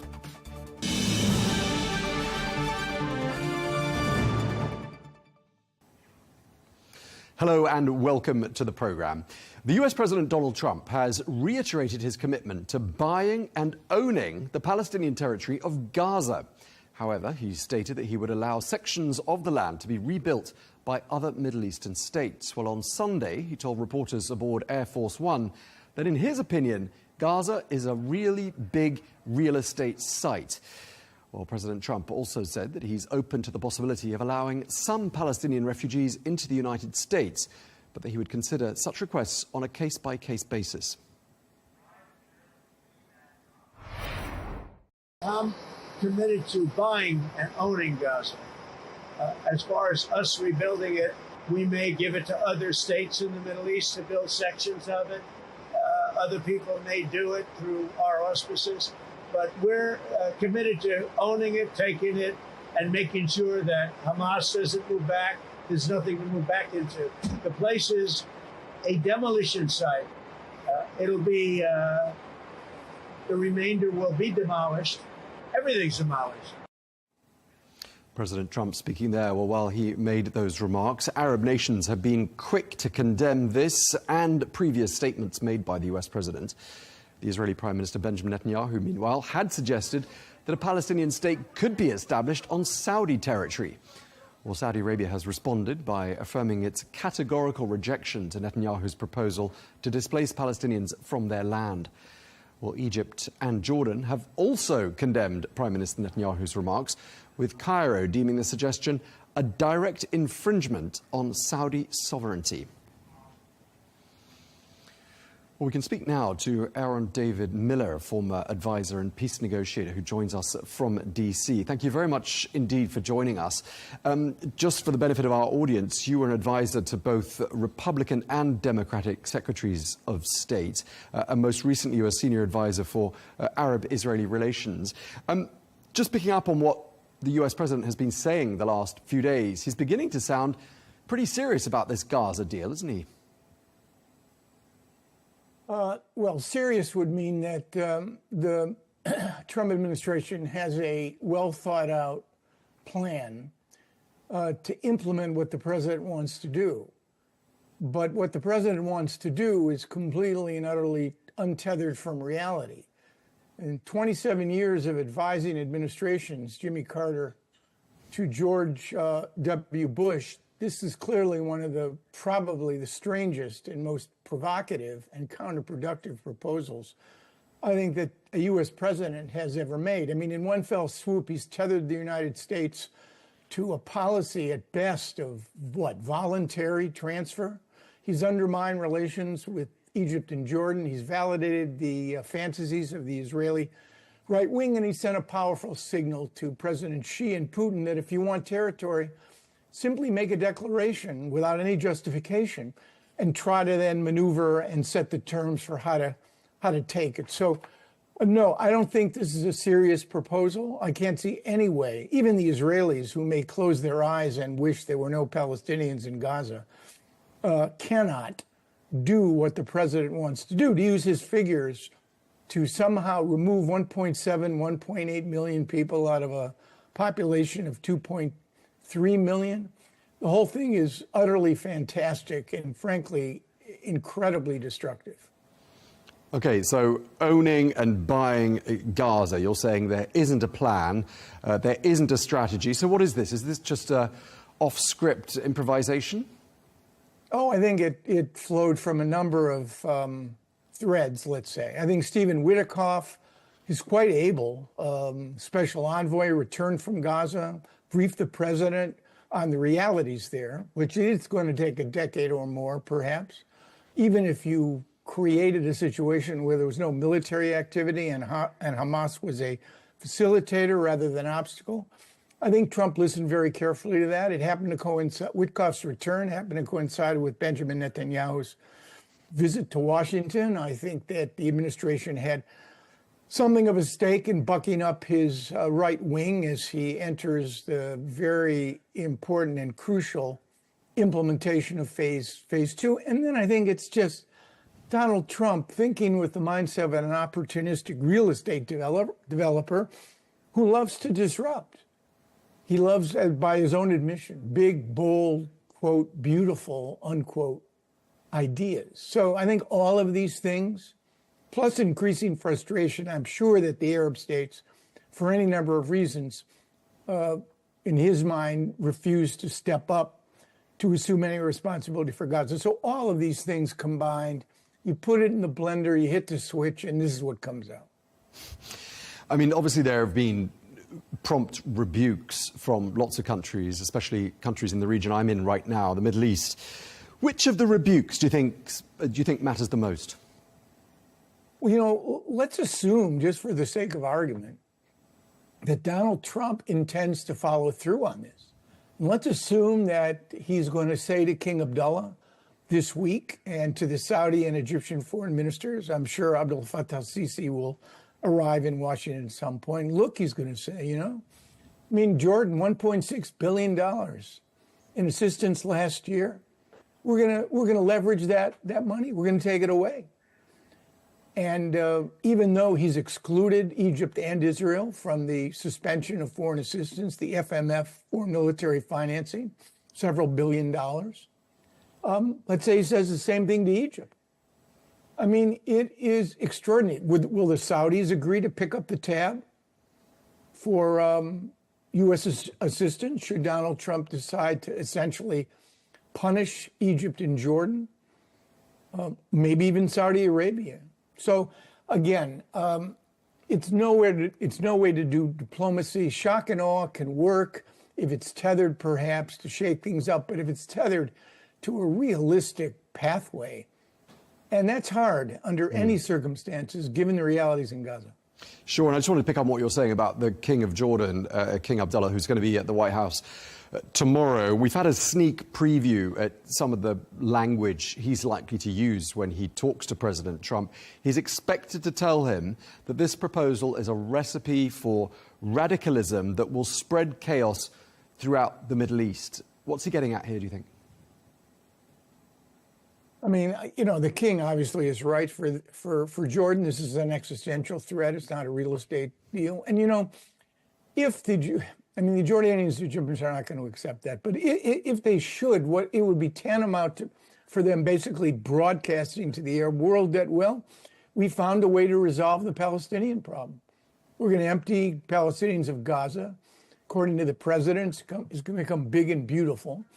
And I wouldn't be surprised, frankly, the president hinted that they'll be making a statement on the West Bank within 4 weeks. It would not surprise me at all if the president came out with a plan to basically cede, Israelis control 60% of the West Bank right now, the Palestinian Authority, with varying forms of controls, and I use the word loosely, 40%. Wouldn't surprise me at all if he comes out and says, look, Israel should be sovereign over what it now controls. So it would effectively be two-state solution, sadly, in my judgment, because I think it's the only, however grim the prospects are, I think it's the only way to even begin to try to untangle the Israeli-Palestinian conflict.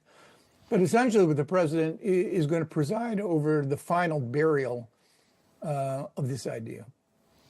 Yeah, I mean, President Trump has obviously heard Israel's side of the story. Benjamin Netanyahu was the first foreign leader to visit the White House since this new administration took office.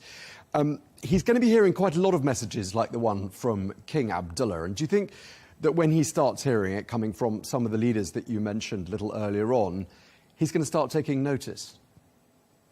Well, the problem is in Trump 1.0, he had a number of individuals who he appointed that I would argue offered adult supervision here and could perhaps counter.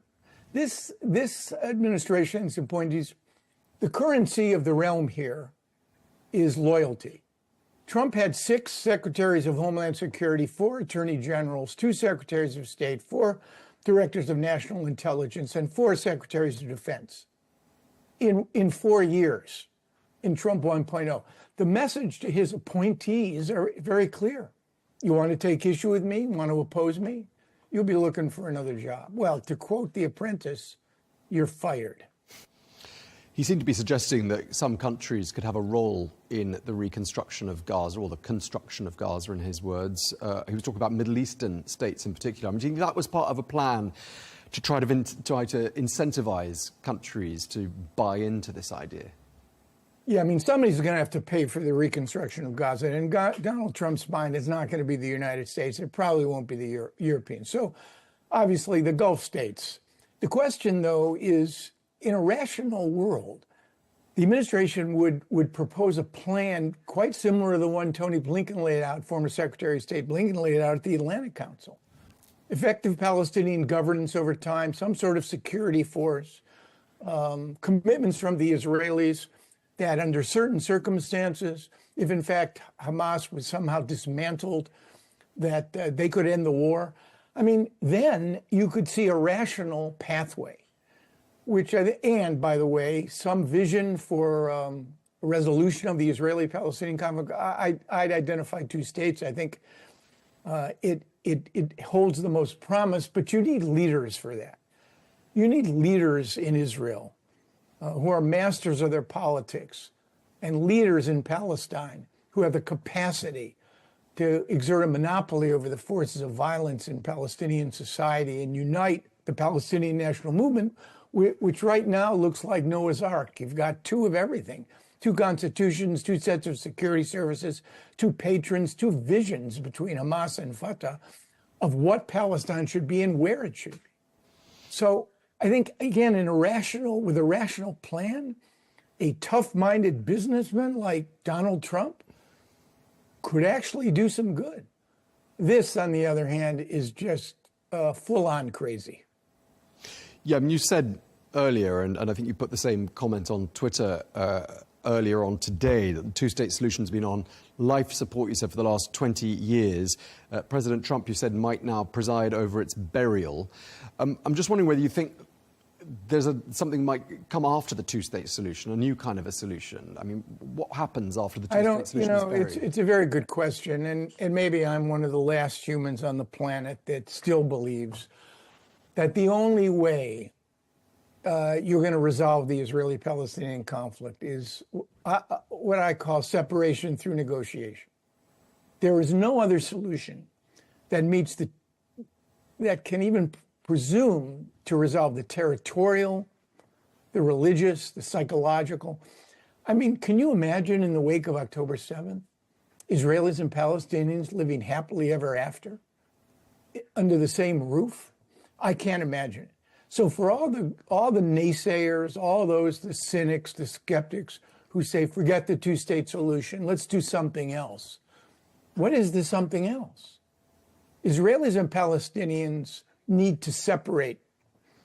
They also need to create a set of interconnected relations, but the separation needs to occur. I was at the last serious effort, in my judgment, to resolve the Israeli-Palestinian conflict when Bill Clinton invited Yasser Arafat and Ehud Barak at Camp David. There we wrestled with the 5 core issues that need to be resolved: border security, refugees, Jerusalem, and the end of all conflict and claims. The gaps between between Israelis and Palestinians on those 5 issues in a 13-day summit were wider than the Grand Canyon. And nothing that I've seen in the last 24 years, since July of 2000, have narrowed those gaps. I come back to the reality that when anything positive has happened on the Arab-Israeli conflict, it is always because we have leaders who are masters of their political houses, leaders who are prepared to take risks. Sadat Begin, King Hussein, Rabin, even Arafat and Rabin in the first incarnation of Oslo. I'm afraid to say you need a Mandela and you need a de Klerk, and you do not have them. The Arab states can help, and there is a measure of leadership there. But it is the Israeli and Palestinian leaders that need to essentially lead. And frankly, I don't see much indication that that's the kind of leadership and statesmanship we have on either side. Okay, well, I'm being told we're out of time, but it's been really interesting talking to you. Really appreciate your insights. Aaron David Miller, thank you very much indeed. Thanks for having me. Well, for more analysis, we can speak now to Middle East policy analyst and former Pentagon Middle East advisor, Jasmine Al-Gamal, who joins us from London. Jasmine, great to have you with us. Just before we crossed you, we were speaking to Aaron David Miller, who I'm sure you're familiar with. He was saying the two-state solution's been on life support for the last 20 years. He said that Donald Trump might preside over its burial. I just wondered if you shared that assessment. Well, first of all, thank you so much for having me. And I think when we talk about the two-state solution, whether it's dead or alive, we're really talking about what kind of pressure and commitment not only do the parties to the conflict have to resolve this conflict and move towards a two-state solution, but what kind of resolve, commitment, and support the international community is willing to provide to reach that two-state solution. Because it's not going to happen in a vacuum. On one hand, you have an Arab state initiative, the Arab Peace Initiative, that was first put forth by the Saudis, but in conjunction with the rest of the Arab world and the Muslim world, saying that the Arab world is ready to accept Israel, accept it as a member of the nations in the Middle East, provide, make sure that it is a safe and secure Jewish state in the Middle East in exchange for a Palestinian state, two states living side by side in the region. So to that extent, when people say the two-state solution is dead, we have to ask ourselves, well, why is it dead? It's not because there isn't a plan. It's not because there's not a willingness on the part of the Palestinian Authority and the Arab states to enter into those negotiations. It's because you have intransigent parties like Hamas on one end within the Palestinian side and Prime Minister Netanyahu on the Israeli side who have refused to move forward towards that two-state solution. Okay, and when it comes to plans and positions, we've obviously heard a lot from President Trump in the last 2 weeks, really, on this particular issue, but particularly in the last 24 hours, back to this idea of owning and reconstructing or building Gaza. He said it's a big real estate site. I just wondered what you make of those comments. The comments have obviously thrown people for a loop, and they've caused quite a bit of unrest within the Arab states, within the region, amongst Palestinians themselves, who are wondering why Trump is saying these things, what he means by them. Are they really going to happen? So you've seen a lot of agitation, basically, in the last week, just based on those comments. And as you've just mentioned, Donald Trump has been doubling down on those comments as recently as this weekend. I think it's important to keep in mind that none of this can happen without the acquiescence and the support of the Arab states. Now, you have Egypt and Jordan, the two countries that Donald Trump is saying should take in Palestinians from Gaza. They have both come out and said, absolutely not. That is not going to happen. Not only because they refuse to participate in any type of forced relocation or ethnic cleansing of Palestinians in Gaza, but also because they worry about the stability of their own countries and their own economies.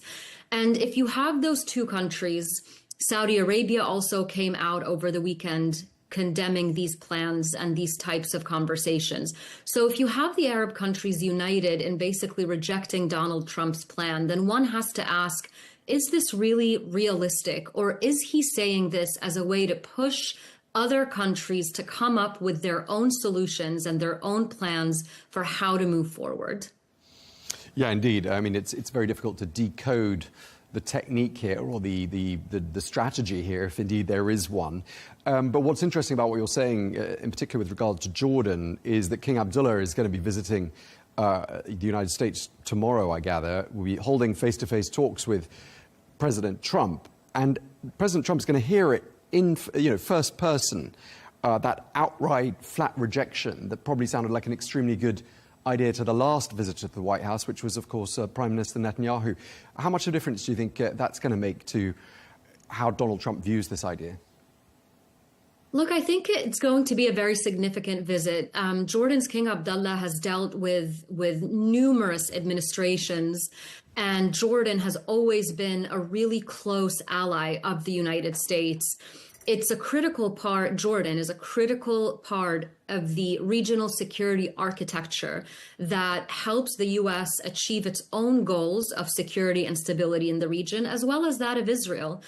I think it's important to remember that a few months ago, when Iran directed missiles towards Israel in an unprecedented direct attack on Israeli territory, that Jordanian missiles were the ones shooting those Iranian rockets over Jordanian airspace as they were making their way to Israel. Now, this is something that I believe that Jordan's King Abdullah is going to be raising with Donald Trump. He's going to be reminding him just how critical a role Jordan plays in providing that stability and security in the Middle East, which is directly in the U.S. national interest and in the Israeli national interest. He's also likely going to mention the fact that Jordan has already taken millions of Palestinian refugees over the years, and that continuing to try to empty out Palestinian territory from its inhabitants is not going to provide any sort of semblance of security or stability in the region moving forward. If anything, it's only going to cause more chaos, more displacement. It's going to give terrorists more fodder for recruitment, for resistance. And so nothing about this plan, if we can call it a plan, as you said, really makes a lot of sense. I think you'll see Jordan's King Abdullah reiterating to Donald Trump the importance of the Arab Peace Initiative, the significance of that, and the importance of putting some pressure on Prime Minister Netanyahu to meet the Arab states in the middle and try to focus on how Israel is going to continue to honor its commitments to the ceasefire as we go into negotiations over phase 2 and 3, and how we're going to move forward in the region in a way that makes all of the countries in the region secure and stable, not just the Israelis. Sure. So it sounds like, by saying what we gather he's going to say, King Abdullah, tomorrow, he's going to say this idea is a recipe for radicalism that will spread chaos through the Middle East. I mean, he may try, mightn't he, to sell it to President Trump that not just destabilizing the region and causing chaos in the region, but this could boomerang back and actually affect U.S. national security. Absolutely. I mean, we only have to look back, we don't have to look back very far to look at how conflict in the region has always spread outside of the region. You can't contain violence in the Middle East. I was working at the Pentagon when the Syria conflict first started, when those peaceful protests in Syria against the Assad regime turned violent, when the state used its weapons against those peaceful protesters. We saw what happened. We saw the recruitment of fighters into the country. We saw the refugee crisis that spilled over into Europe. We saw the impact that conflict had on countries far beyond the borders of the Middle East. Same thing happened with the Iraq War. And so it's absolute madness to think that conflict in the region that is stoked by things like displacement and terrorism and occupation and all of the things that we're seeing play out right now are going to only affect people living in the region. This is not just a Middle East problem. It's a global security issue that has to be decided and addressed in a way that actually gets to the root causes of instability and conflict in the region, not just putting Band-Aids on bullet holes as the West and even Arab countries themselves sometimes have been doing for decades past. This is about addressing the root causes of conflict. And one of those root causes is the Israeli-Palestinian conflict, the Israeli occupation, Hamas, conflict, armed actors in the region. Those are things that have to be addressed holistically in a way that is long-term and sustainable. And what Donald Trump is talking about right now, not only does it really not make a lot of sense, but it also could prove to be extremely detrimental for that security and stability that is so necessary for the Middle East and indeed for global security right now. Yeah, indeed. And just looking at your Twitter feed as well, Jasmine, I mean, you don't single out President Biden for his handling of these issues. You also had some criticism of his predecessor, President Biden. And I'm just wondering what your thinking was in terms of criticizing him for not having brought about that the ceasefire deal sooner than he did. What were you thinking there? Well, we saw over a period of almost 15 months how the Biden administration really could never manage to get the Israelis to enter into good faith negotiations around a ceasefire deal, nor use any additional pressure leverage that the U.S. had on the Israelis, and especially with Prime Minister Netanyahu, to try to get him to move. And these are not just my words or my opinion. I mean, we heard this time and time again from Israeli negotiators involved in the negotiating process. We've heard it from Arab negotiators from the Arab states. And we've also heard it from Netanyahu's own former cabinet members.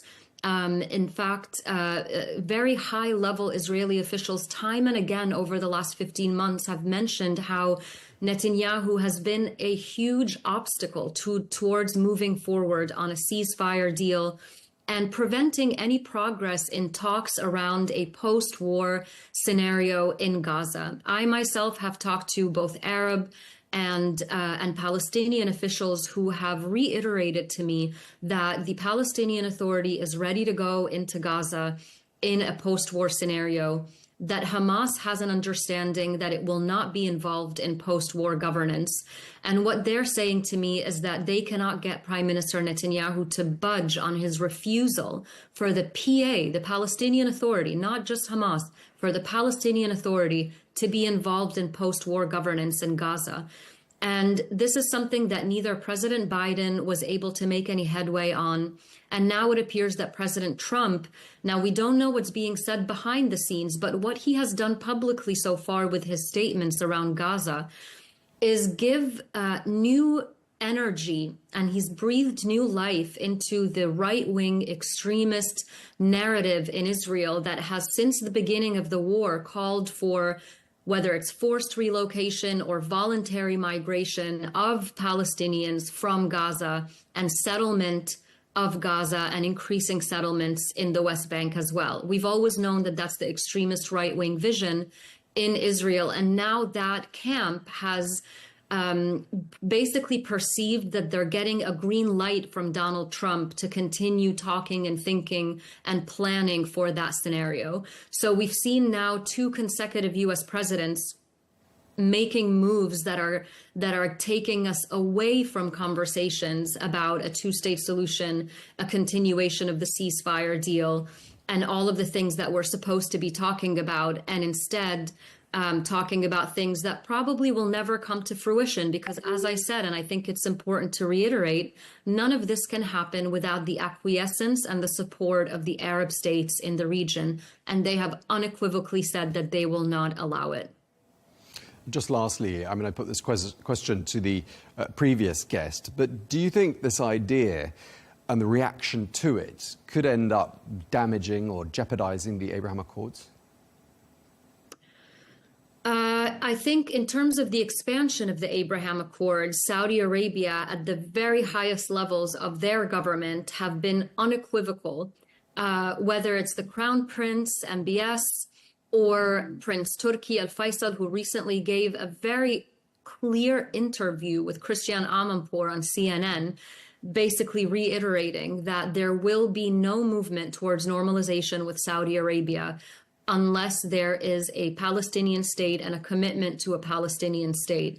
And so when you look at, and the UAE, which is a signatory currently of the Abraham Accords, has also said that they will not allow the forced relocation of Palestinians from Gaza. And even Egypt has been quietly, sending messages that if this kind of conversation continues, that their peace treaty with Israel may be at stake. Now, I don't think we're there yet. I think it's important to just realize how frustrated and disturbed the Arab states have been about Donald Trump's remarks. They thought when he came in, he was campaigning on issues of expanding the peace, expanding the Abraham Accords, avoiding U.S. involvement in the region, especially U.S. military involvement. So everything that's happened in the last week is just a complete 180 from what people were expecting to see out of this press conference with Prime Minister Netanyahu. So I think in terms of the Abraham Accords, in terms of any relationship with the Arab states, with Israel and the Arab states moving forward, you're really going to see a lot more stringent messaging coming out of those states saying that you cannot be a member of this community of nations in the Middle East when you are refusing to move forward towards a peace deal that has been offered to you time and time again. This is going to have consequences for your relationships in the region, and really hoping that messaging will have an impact on President Trump. And we'll see starting tomorrow with King Abdullah's visit to Washington whether that's going to start to resonate with him. Okay. All right. Well, we're going to have to leave it there. Thank you very much indeed for your time, Jasmine Al-Gamal. Thank you very much. Thanks for having me.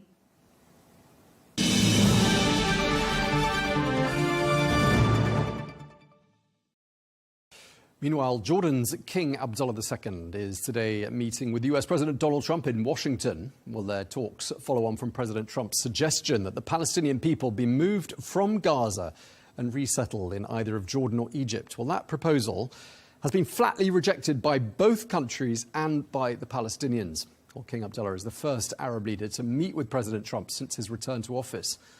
Well, for Jordan, this is a delicate situation. While a key US ally, the country is also home to millions of Palestinian refugees.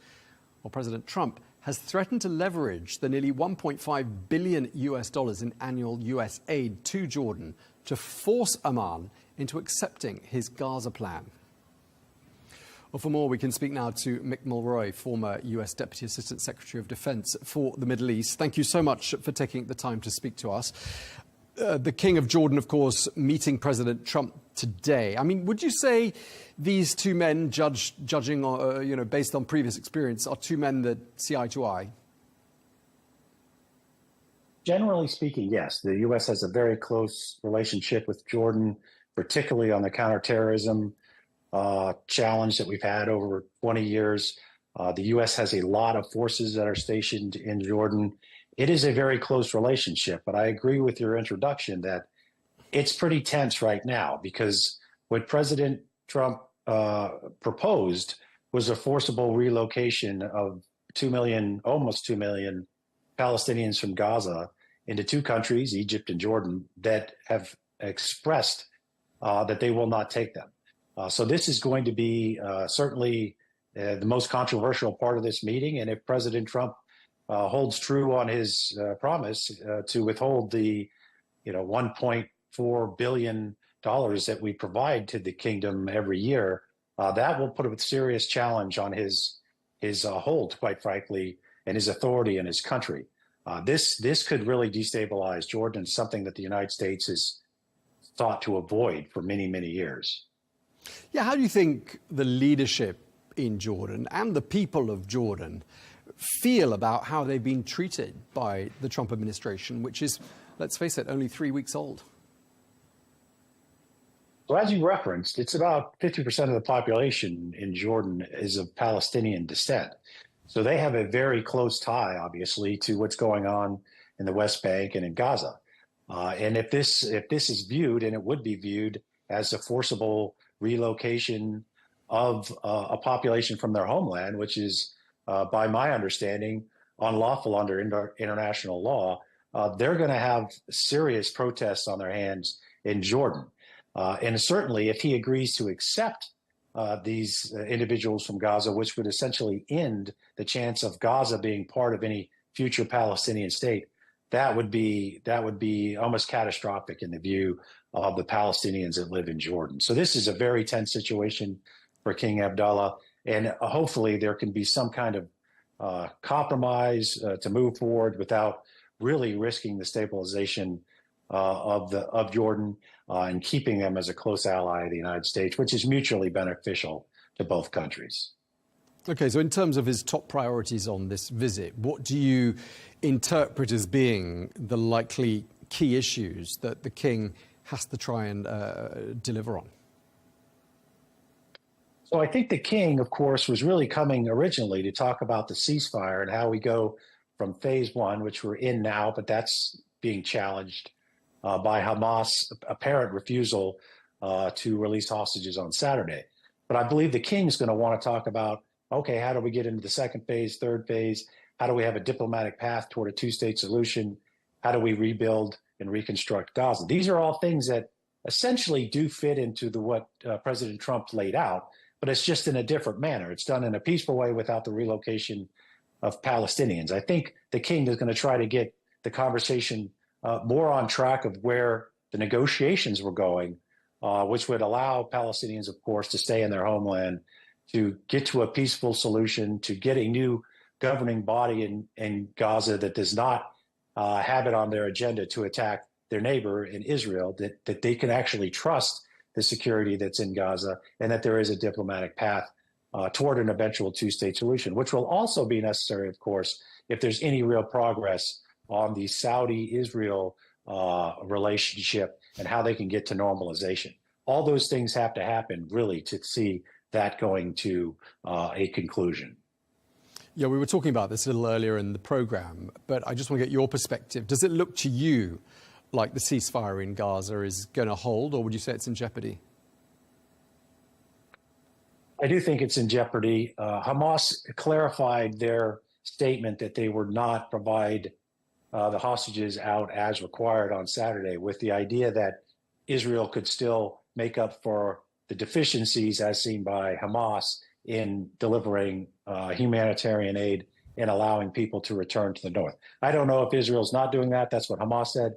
But certainly there is, I think, some wiggle room here in their statement that we could still see the hostages come out as expected and agreed upon in the ceasefire. So 3, not the entirety. Of course, we'd all like to see all the hostages come out. But in the agreement, it would be 3 on Saturday. If that happens, then hopefully this agreement continues forward and we can eventually get into the second phase negotiations, which apparently have not started yet. Okay. We are talking here, aren't we, with regards to these talks between President Trump and King Abdullah about 2 key allies holding talks, aren't we? I mean, how important an ally would you say Jordan is to Washington? Very. I mean, they have been critical, like I mentioned, in our global war against terror, both their abilities, they've deployed forces to combat zones that we are in. They've housed our forces on their territory. And it's really been a very close relationship. The Central Command, which is the command that is responsible for the U.S. military in the Middle East and in parts of Asia, really has a footprint there that is not replaceable, certainly not easily replaceable. And I think the relationship from the United States perspective is very strong and important. And from the Jordanian perspective, we obviously provide them a lot of support, but we also provide them a lot of security. I mean, the one benefit that countries get for having a lot of U.S. military forces is some level of security, as we are there and we will defend ourselves and, of course, the country where we're in. So it is a mutually beneficial, I think, relationship between the two countries, and hopefully this will continue past this meeting today.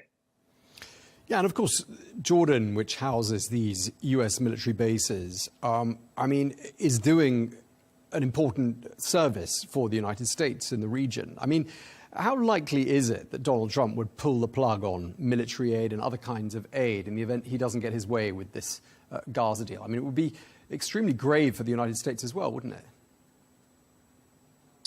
Well, I think if, quite frankly, if we were in the first administration, there'd be a very slim chance. But I think, as you mentioned, we're 3 weeks into the second administration, and we've seen some things that are much more aggressive than we saw in the first, including, the dismantling of USAID, for an example. So I think that there is a possibility that he could withhold this funding. And then, of course, there's also Egypt. Egypt is the other country, and quite frankly, probably easier to relocate people from Gaza. They also receive a significant amount, a little more than what Jordan does from the United States every year, and he's already threatened to withhold that. So I think that is a real possibility. Yes, it might be bluster. It might be to kind of shock the system so that the U.S. has some kind of upper hand in the negotiations. That's potential. I've certainly seen people speculate on that. But if it is actually something that could happen, it could have a significant effect on U.S. national security and our relationships to key allies, in this case, Egypt and Jordan in the region. And of course, if it actually plays out, then I think it'll significantly affect our relationship, the U.S.'s relationship with many of our Gulf partners, Saudi Arabia, the UAE, and Qatar, when it comes to this actually being carried out. Yeah, I mean, all of the countries you mentioned, in particular Jordan and Egypt, which are the countries that have been singled out for these relocated or displaced Palestinians by President Trump. I mean, the Arab League, all the nations you mentioned, are pretty resolute, aren't they? There aren't any cracks visible in terms of their resolve and their opinion on this. And I'm just wondering whether President Trump is setting himself up for a kind of an unnecessary impasse here. He could be. I think you're right. I think they were very clear. There was from their statements, it was clear that there was no option in this regard, particularly Saudi Arabia. And Saudi Arabia is the country, quite frankly, that would be the most helpful, likely, when it comes to resources to reconstruct Gaza. They're the country that the Trump administration would rightly want to see enter what they're calling this grand bargain to normalize relationship with Israel, therefore expanding the Abraham Accords, which were a success in the first Trump administration. So this idea, although it could end up in the same place as far as a reconstructed Gaza, with the plan that the ceasefire is, of course, with Palestinians in it. That's the difference, of course, and not under the ownership, which I'm not sure how that would even be the case, of the United States. So there is, I think, a way that our Gulf partners, Saudi Arabia certainly in the lead, would view the path ahead for the Palestinian people, which would, of course, include a Palestinian state. And then there's this new view that President Trump laid out, which would be one without, at least for Gaza, without Palestinians, and somehow a territory of the United States, at least from his statements. Those are two entirely different paths. I don't see any support internationally for the President Trump proposal, except for maybe a small element of the right side of the political spectrum in Israel, but certainly not with the Gulf allies, and certainly not with the two countries where Palestinians would be housed under this concept. And in terms of the message that King Abdullah has brought with him to Washington, saying that displacing the people of Gaza will, quote, spur radicalism, spread chaos in the region, jeopardize peace with Israel, threaten Jordan's very survival. I mean, pretty strong messages. I mean, do you think they're likely to get through to President Trump? And do you think President Trump, now having heard it, face to face from another leader in the region, apart from Prime Minister Netanyahu, perhaps he might change his mind? Yes, and I do believe President Trump and King Abdullah have a good relationship, and I think there's a lot of mutual respect there. So I think if he says it, in addition to what I would guess, his national security advisor is a very capable, intelligent advisor. And I think he knows the consequences. And I think he's also telling President Trump that. So Mike Waltz, I think Secretary Rubio also very well aware, having served on the Senate Select Committee on Intelligence for many years, knows of the threat that could be coming if the region is destabilized and the jihadist threat goes up substantially. And of course, there is treaties with Jordan, there's treaties with Egypt between Israel. And this is something that could be challenged as well. We could backtrack decades and decades of agreements that have caused stabilization in the region, and this could upend many of those things. Don't know if they'll all happen, but if any of it happens, it would not be good for the interests of the United States and certainly the countries in the region. Yeah, and use a key word there, stabilization. I was about to say, Jordan is a country that prides itself on its stability. And that's, again, going to be part of that package of messages, isn't it, that King Abdullah is presenting to President Trump, saying, our stability could very well be in jeopardy if the demographic, the equilibrium of our country is tipped any further than it already has been. Yes, and that's something the U.S. has been concerned about for many administrations, is to ensure the stability of Jordan, partly because, of course, we do have forces there, but also because King Abdullah has been a staunch ally of the United States in the war against terrorism. It's obviously in his interest as well. So that is a key national security priority for the United States, is to ensure the stability of Jordan and Egypt, for that matter. These are all partners, longtime partners of the United States, and their stability is our stability. So I think that will be presented to President Trump today, both by his team and by the King of Jordan.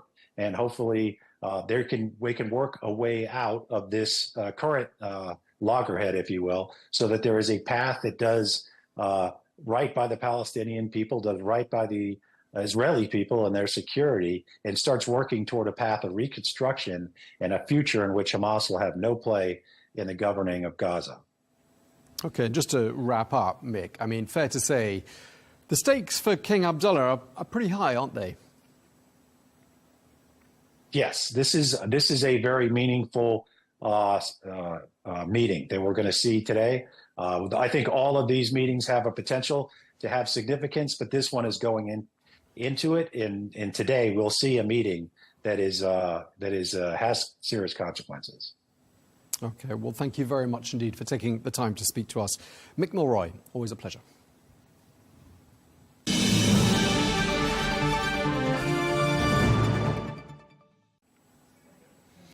And finally, the United Kingdom has a new ambassador to Washington. That man is Lord Peter Mandelson. Well, the 71-year-old Labour Party grandee presented his credentials at the State Department on Monday. Well, Mandelson's run-up to the job hasn't been without controversy. Back in December, a close ally of President Donald Trump reacted angrily to the news of Mandelson's appointment, calling him, quote, an absolute moron. Well, the reason being, 5 years earlier, Lord Mandelson had described President Trump as a danger to the world and, quote, little short of a white nationalist.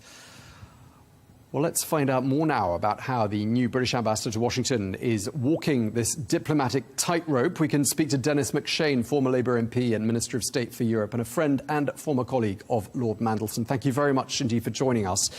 Lord Mandelson began his role officially on Monday. And just to be clear for our audience, barring Foreign Secretary, this is about the most prestigious role in the British diplomatic hierarchy, isn't it?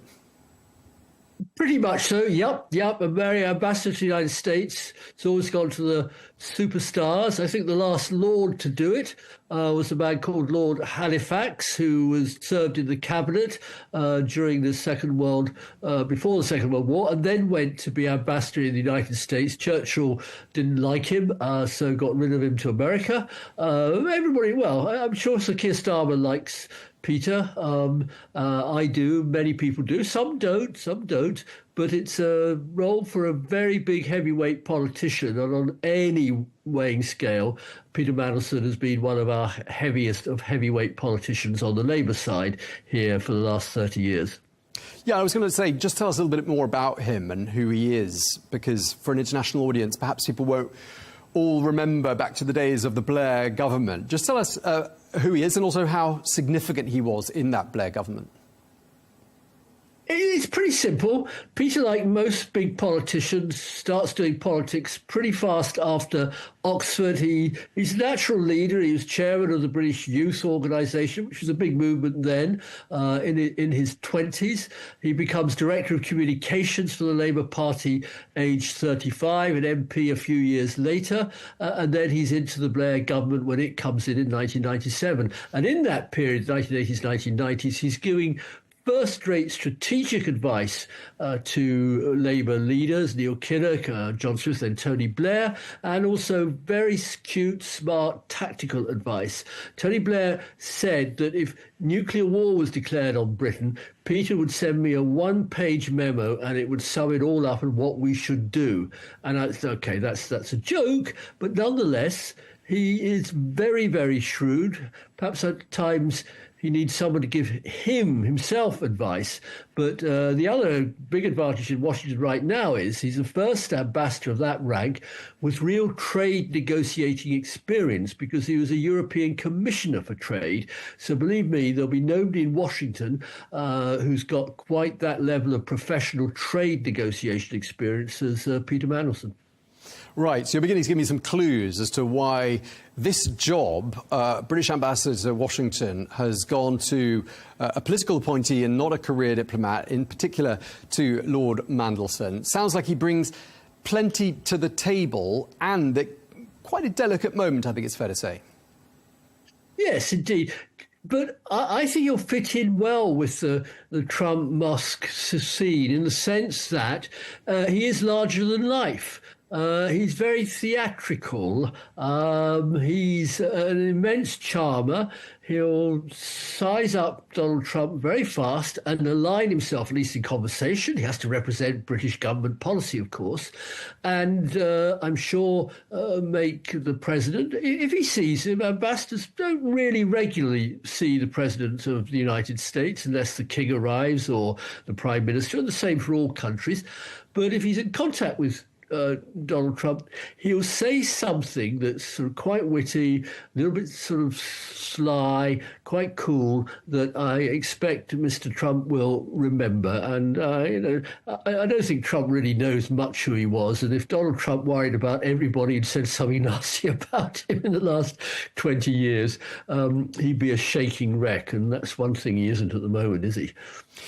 Yes, but I think he does remember those words. Certainly some people close to President Trump remember those words from 2019 when Lord Mandelson called him little short of a white nationalist and a racist. I mean, very hard to walk back on those comments.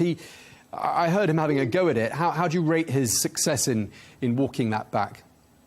Listen, I'm talking to you from the European Union. You want me to list the leaders of the European Union, individual presidents, the European Commission people, other British politicians. Boris Johnson called Donald Trump a man wholly unfit to hold the office of President of the United States. And Boris Johnson is meant to be on the Trump wavelength and a fan and a follower of Donald Trump. I'm afraid Mr. Trump has attracted lots and lots of very, very fruity comments in his career, especially in the last, decade and a half or so as he's aimed for high political office.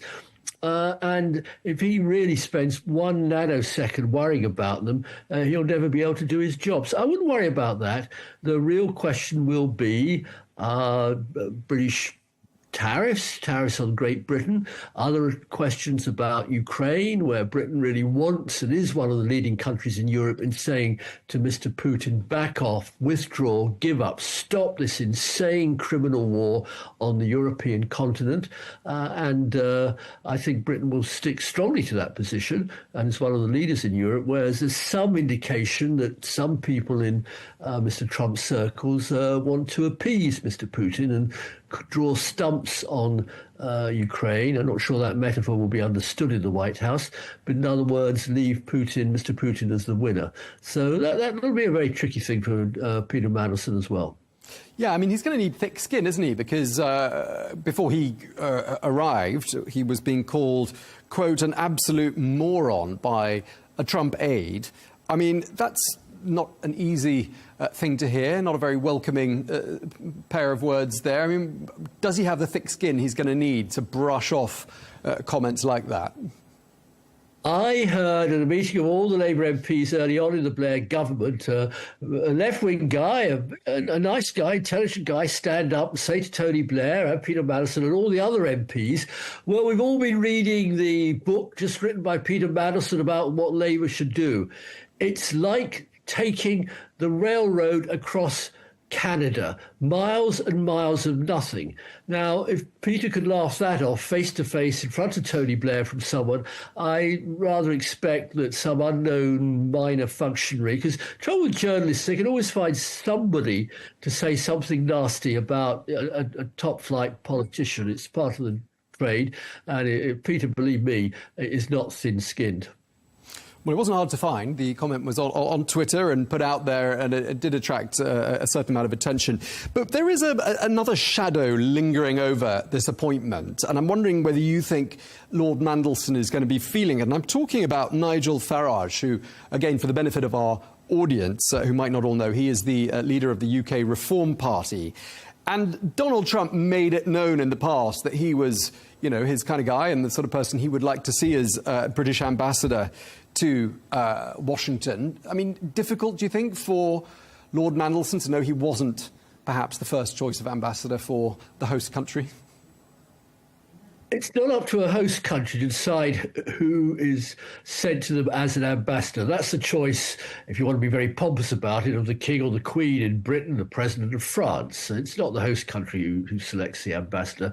I wrote an article at the time. I can't put it up on the screen. And, of course, the only source for the story that Donald Trump wanted Nigel Farage to be the ambassador was indeed dear old Nigel himself. I mean, if there's one man who promotes himself even more than Peter Mandelson, it's Nigel Farage. But I think in the eyes of Donald Trump, he clearly knows who Nigel Farage is. He's met him in the past, especially when after the Brexit referendum, because Mr. Trump is pretty anti-European Union. We know that. But Mr. Trump, above all, respects success. Nigel Farage has been trying now for 30 years to become a power in British politics. In the last election, he got himself and just 4 other rather odd fruitcake right-wingers elected as MPs. It's got a grand name, Reform Party, but it's just a bunch of eccentrics. Sir Keir Starmer got over 400, one of the biggest election victories for a single party in British political and parliamentary history. Now, as I say, Donald Trump isn't Keir Starmer's cup of tea, but he said very nice things about him since they met and since they had conversations. And I think Mr. Trump respects success. Peter Mandelson is very, very good on the job he does, media, strategic politics. Nigel Farage is very, very good at self-publicity, but as a politician who's actually won power, won seats, got close to the centre of power, I'm afraid Nigel, bless him, isn't also ran, whereas Mr. Trump has been in the White House 2 times. Well, nevertheless, reform continues to attract millions of votes and is doing pretty well in the polls. Just want to ask you about something different, though. I mean, we were talking at the beginning about how prestigious this job is as, you know, Britain's perhaps most prestigious diplomat outside of London. The house that he'll be living in, that in itself is a tool, isn't it, of British soft power in the United States. I mean, I don't know if you agree with that, but just tell us why that might be the case. Oh, sure. I stayed in there several times. It's a Lutyens house. It's a very famous British architecture of the high camp imperial era. He built the great Viceroy's Palace in New Delhi at the time when India was sort of part of the British Empire, and the Indians all had to bow and scrape to their white masters. And you go there, and it's like a sort of pantomime set. It's something like out of Gilbert and Sullivan. It's extraordinary. And the house on Mass Ave, also next door to the Vice President's mansion, or maybe that's the embassy. The embassy is a rather dull building, but it's a great building. You sweep in. I don't know if you've seen that Netflix series, The Diplomat, but it conveys some of it. And I'm sure Peter will be a host extraordinaire. I think you'll find he'll start giving the best parties, inviting the cutest people from all walks of American life, and that people will want to be seen with. As I say, it's unusual for a president to interface directly with an ambassador, any ambassador, but I expect the British Embassy in Washington now is going to be the go-to place for the parties, the swish dinners, the receptions, the artists, the writers, the intellectuals, and all the power players in Team Trump. All right, just to wrap up, sounds to me like you think what's often called the special relationship between London and Washington is alive and well and is in safe hands with Lord Mandelson in that residence in Washington. I never use that phrase. I keep hearing it here. I used to hear prime ministers use it and politicians use it. I worked in America. I was the minister representing Britain to the United States, and I was there in the State Department, principally, obviously, as a Foreign Office minister. But I knew Bill Clinton. I had a long talk with Joe Biden, with sort of similar political backgrounds to begin with, and got on with them very well. And President Bush was always a very polite person. I never heard an American president talk about the special relationship. It's rather a sort of English obsession, but there is no doubt, for all the historical reasons we know. I mean, America, after all, is an offshoot of England. It's the same language. It's fighting in 2 world wars to defeat nationalist right-wing politicians, German Kaisers and Hitler, a big right-wing politician in 2 world wars. And sharing a lot of ideas and intellectual ideas and what a university should be. So, yeah, it's a pretty good connection. But Trump is going to steer his own course. Mr. Trump will steer his own course. His mother comes from the Western Isles of Scotland, and he bought her a small what the Scots call a croft. We would call it a cottage up there, and she used to go back for 2 or 3 months a year and meet old friends. And she's very popular, well liked on the Western Isles. So Mr. Trump's got that connection to Britain, not England. Mark my words. So I think hopefully it'll work out. But honestly, Britain has got so many problems. We've inherited a disastrous economy after the incredible Brexit-era prime ministers, Boris Johnson, Liz Truss, all of these people who just did so much damage to the British economy. That is our particular problem we have to solve. Whether Mr. Trump's interested in helping Britain become great again, make Britain great again, I don't know. We'll see. But Peter Mandelson, certainly in my judgment, and I'm not just a friend, I'm interested in the future of my country. He's the right man at the right time in what's going to be a very difficult job. All right, we're going to leave it there. Thank you very much indeed for your time, Dennis McShane. Thank you so much. Thank you very much.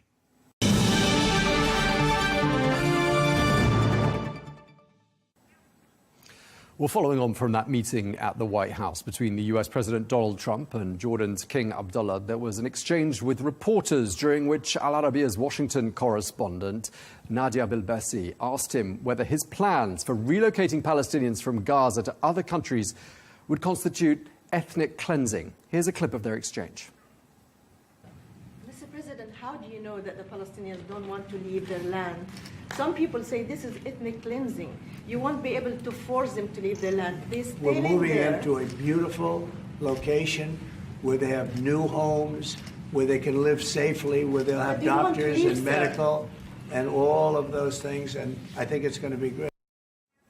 President Trump speaking there. Well, our next guest is the former First Minister of Scotland and current member of the Scottish Parliament, representing Glasgow Pollock. Hamza, Yousaf, thank you so much for joining us. People will remember your ordeal because your in-laws were, of course, trapped in Gaza for about a month at the start of the Israeli invasion. And during these last 16 months, you've become highly vocal on the situation. And you are, of course, the first Muslim leader of a Western democratic nation. So we really appreciate having you with us, because I think we've got loads to talk about. And we're going to be talking about your family, their ordeal in Gaza in just a moment. But first, I just want to pick up on what we were just hearing there from President Trump, asked by our reporter last night about what's happening to the Palestinians in Gaza. She asked him if this constitutes ethnic cleansing. What are your thoughts? Well, of course it does. It's the very textbook definition of ethnic cleansing. In fact, it's the dictionary definition of ethnic cleansing, to forcibly remove one group of people from their homes with the intent of replacing them with another is the very definition of ethnic cleansing. It's why, of course, Donald Trump chose not to answer your excellent reporter's question. And what we are seeing with the Trump presidency in particular is we are living, of course, in a time where we need the most serious of diplomacy, therefore the most serious of diplomats, the most serious of statesmen and women, the most serious of politicians, the most serious of heads of government and heads of state. And instead, in arguably the most powerful office in the entire world, we have a property tycoon. He's very good at real estate development, there's no doubt about it. But that's not the skill that we need. And I'm afraid he views everything, including the very complex situation in Israel and Palestine, and particularly at the moment within Gaza, as a real estate development opportunity. So call it whatever you like, talk about the Riviera of the Middle East as much as you like. I'm afraid it's ethnic cleansing, and everybody with a conscience, including every government with a conscience, should call it what it is. OK, and what goes through your mind when you think that the ceasefire deal, which took months to negotiate, it only took effect on the 19th of January, could be on the brink of collapse? I'm extremely worried. In fact, I'm devastated at the thought of the ceasefire breaking. It was always very fragile. We know that, of course.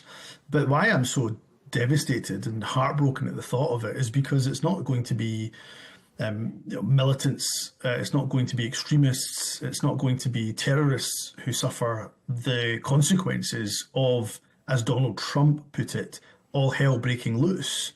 It will be the innocent men, women and children of Gaza who had nothing to do with the attacks on October the 7th, 2023. They've never taken a single hostage in their lives. They're ordinary men, women and children who have suffered under occupation and oppression for many, many decades and are now possibly going to have to pay with their lives, as over 50,000 innocent Gazans have since October the 7th, 2023. So I'm extremely worried, and I hope that those who helped to broker the original ceasefire, predominantly Qatar and Egypt, along, of course, with the United States, I hope they can get Israel, Hamas back around that table to agree to the ceasefire, which of course should include the release of hostages. I've always condemned the taking of innocent people as hostages, but it should also, of course, make sure that Israel also abides by their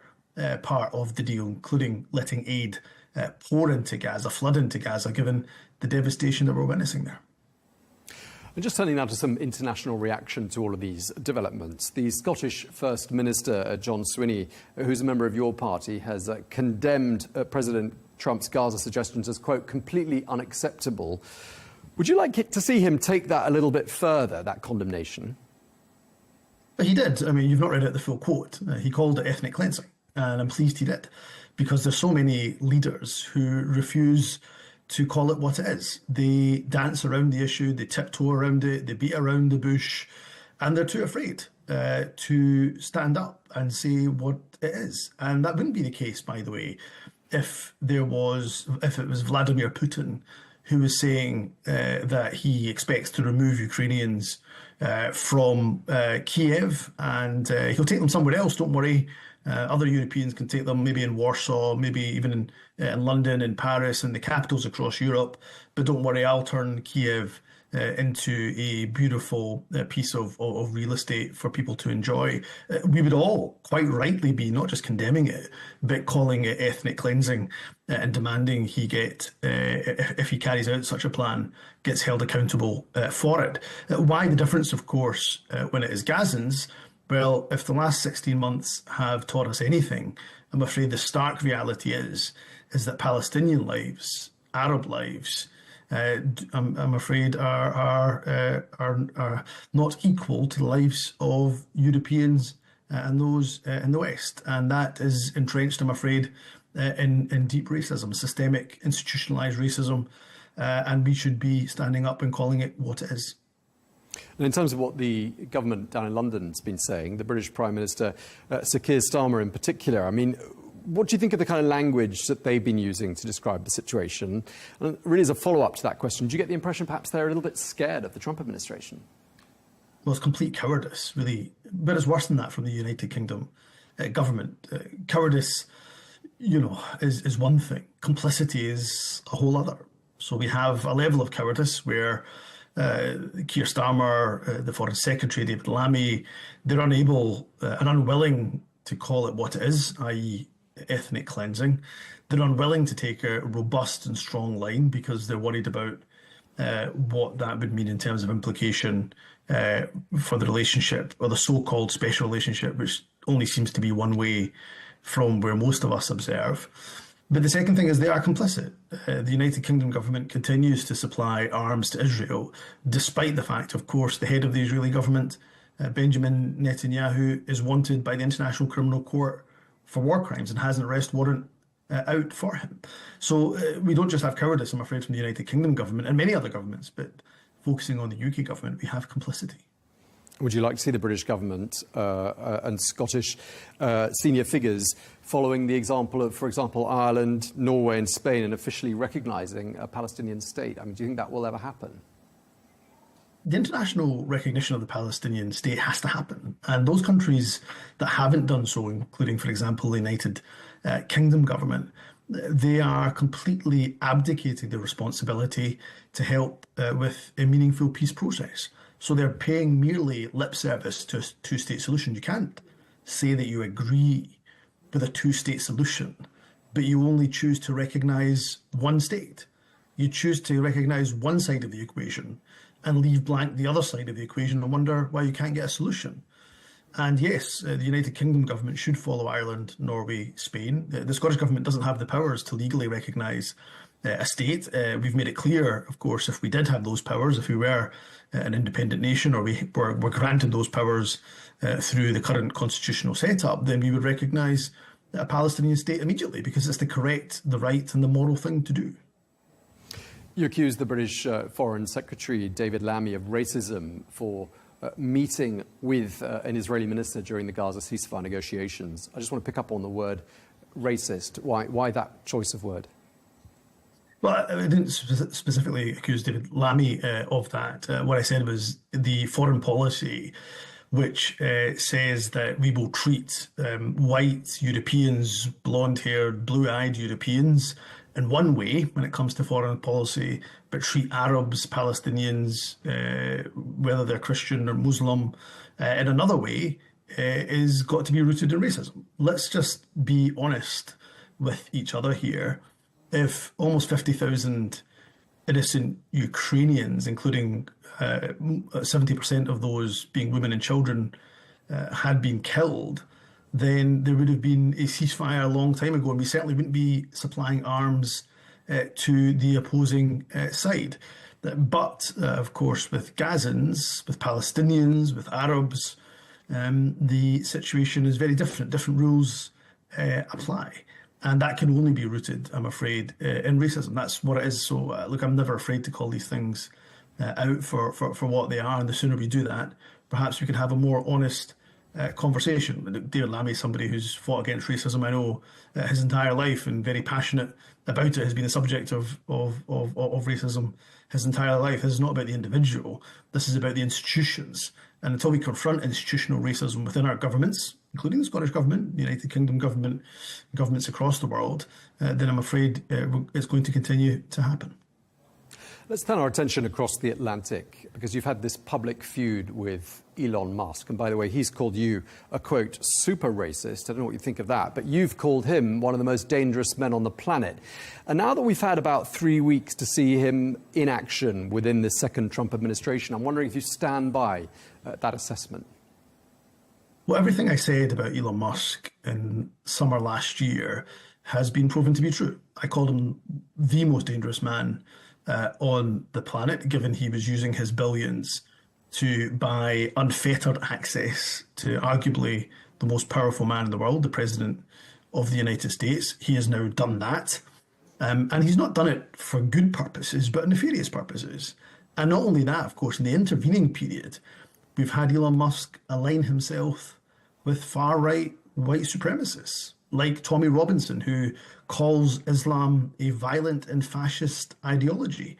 He's supported people like Geert Wilders from the Netherlands, who has called the Quran, compared it to Mein Kampf. He's called for mosques to be banned. He aligns himself with the AfD in Germany, the AfD who dedicated an entire chapter of their manifesto titled "Islam Does Not Belong to Germany." So it was the legendary author Maya Angelou who said, when people show you who they are, you should believe them the first time. And Elon Musk, Nazi salute and all, has shown us time and time again who he is. It's about time we believed him. So are you saying that Elon Musk is Islamophobic? I'm saying that Elon Musk, not only is he Islamophobic, I think he is somebody who clearly has white supremacist, far-right sympathies. It's hard to make any other conclusion. Look, I was about to say to you, putting the Nazi salute to the side, look at all the other evidence, but what a way to start a sentence. What a way to start a sentence about somebody. Put the Nazi salute to the side. So that's the kind of person we're dealing with. And he shows no signs at all of pulling back. I think he is going to continue to use his enormous wealth, almost unlimited wealth, to not only influence elections, but remember, here in the United Kingdom, he's looking to overthrow a democratically elected prime minister. I might not agree with Keir Starmer on too many issues, including, of course, his stance on Israel, Gaza, but I have to respect the fact that he has a significant mandate to be prime minister, and nobody, certainly not somebody from another country, should be using their billions to try to overthrow him.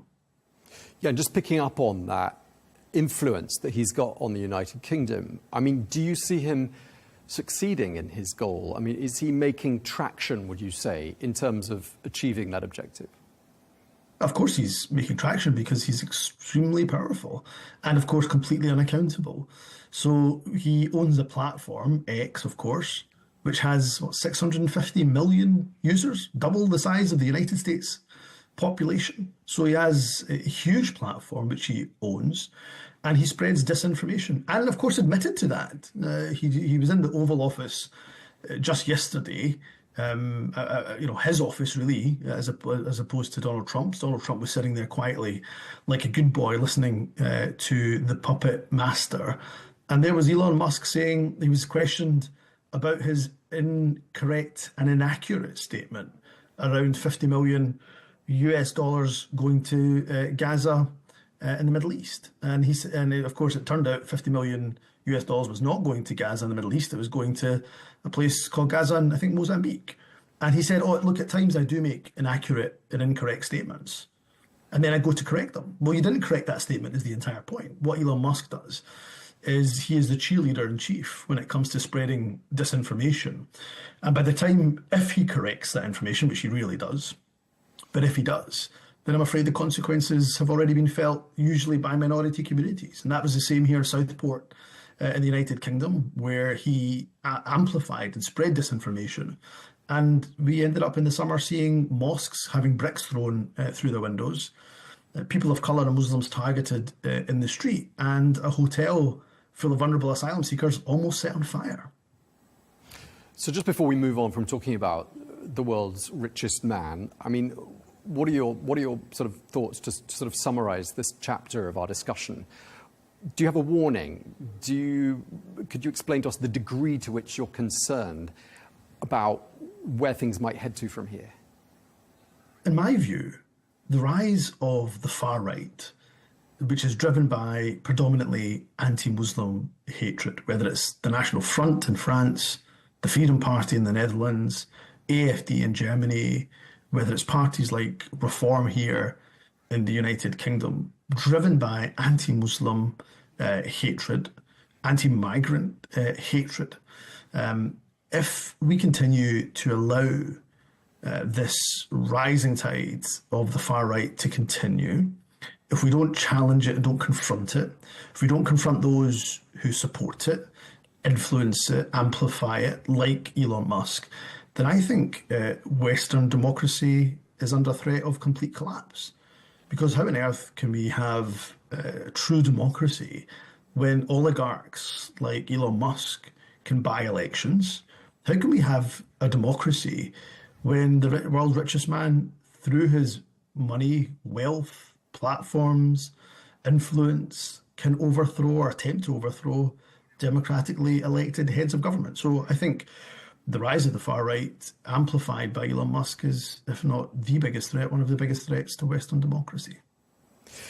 Now, talking more specifically about you and your own story, you're the son of people of Pakistani heritage from the Punjab. You've suggested, and I think you've been saying this as we've been going along in this conversation, that Islamophobia is a growing problem in not just Scotland, the United Kingdom as a whole. You've also been quoted as saying that that sentiment, that sort of undercurrent, could drive you and your daughters away from the United Kingdom. I just want to pick up on that. I mean, is that correct? And are you thinking of leaving? Look, I don't want to leave Scotland. I'm talking to you from Scotland. It's my home. It's where I'm raising, my wife and I are raising our three beautiful daughters. It's the country I was born in, educated in, and of course it's the country I had the great privilege of serving in various ministerial portfolios, as well as, of course, leading as the First Minister of the country. So you can cut me in half and I'll bleed blue of Scotland. So that Scotland is my heart. It's in my heart. It's my home. So I would never want to leave Scotland. But if I go back to those Southport riots, I never thought I'd live in an era or a time where we would have bricks thrown through the windows of mosques, violence that targets Muslims, specifically looking for Muslims to target. And therefore, my first responsibility, not as a former First Minister or as a Member of Parliament, as you gave me in my introduction, my first and foremost responsibility is as a father. And could I honestly say, given the rising tide of the far right across Europe, including here in the United Kingdom, driven by anti-Muslim hatred, that my daughters, who proudly will be proudly Muslim, my 15-year-old wears her identity proudly, and so she should. Can I say that she would be safe and they would be safe in this country? I think the answer to that is, well, at the very best, I'm not sure. And therefore, if I have to take steps to protect my children, of course I would do that. So look, I don't have any plans to leave. I wouldn't want to leave. But of course, I'm deeply worried about the safety of my children. And I hope every other parent that's watching this or listening to this could understand that fear. One of the other things you're quoted as having said is that 9/11 changed your life. And if I've done my mathematics right, you were 16 at the time of 9/11. You were at secondary school in Glasgow. I'm just wondering what it changed for you. I mean, so much. I was your kind of typical Glaswegian 16-year-old. I was in love with my football team, still am, Glasgow Celtic, who are playing, I should say, tonight, on playing on Wednesday. That was pretty much all I thought about. I thought if I wasn't playing football, I was talking about football. If I wasn't talking about football, I was watching football. So I was your typical Glasgow, west of Scotland teenage boy. Of course, I'd encountered racism before 9/11. And then, quite literally overnight, things changed. I remember going into my morning form class or registration class the day after 9/11. So 9/11 was on a Tuesday, going on in the Wednesday morning and sitting next to my friends, who were the same two boys I sat beside, all year. And they, instead of talking about football, all the other things that teenage boys talk about, they started bombarding me with questions around 9/11. Do you know who did it? Who is it that flew those planes into the Twin Towers? why is it Muslims hate America? And they weren't in any way, by the way, being malicious. They genuinely thought, as a Muslim, I must know the answer. So from that day, or that night onwards, I watched the news for the first time. I never used to watch the news until the sports results came on. That night, I chose to watch the news from start to finish with my dad, and I became hooked. But it was also the day that we went from people being targeted for the colour of their skin, which of course still happens, but for most Muslims it went from the targeting of the colour of the skin to suddenly being abused because of your faith.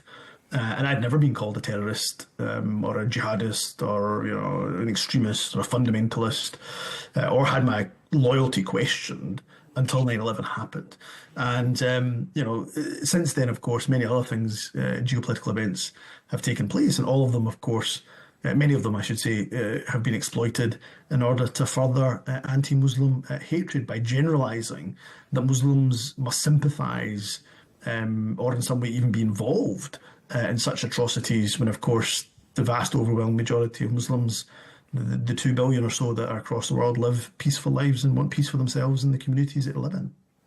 And of course, geopolitics and events, a long way from Scotland, have had a very direct impact on your life in recent months and years. And we were talking at the beginning about how your parents-in-law were trapped in Gaza for 4 weeks at the start of the Israeli invasion. Just want to ask you, how is your family doing? I'm grateful that you asked. I mean, my mother-in-law and father-in-law, I think, are going to live with the trauma of those 4 weeks for the rest of their lives. I don't think they'll ever be the same people again. Most of my wife, Nadia's family, have managed to leave Gaza, but she still has some family. She was recently talking to her cousin, who has 4 young children. She has a husband and 4 young children.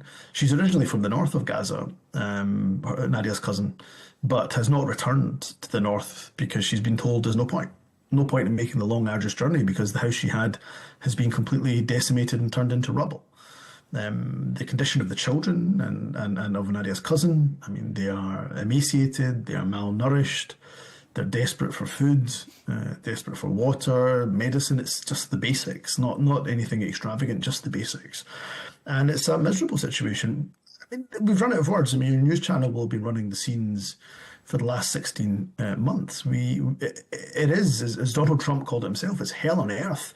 The difference is, of course, Donald Trump was sitting next to the man who's made it hell on earth. And the rest of us now have a responsibility in terms of the international community to get that ceasefire back on track so we can continue to flood Gaza with as much aid as possible to help the innocent people who had nothing to do with the atrocious attacks that we saw on the 7th of October 2023.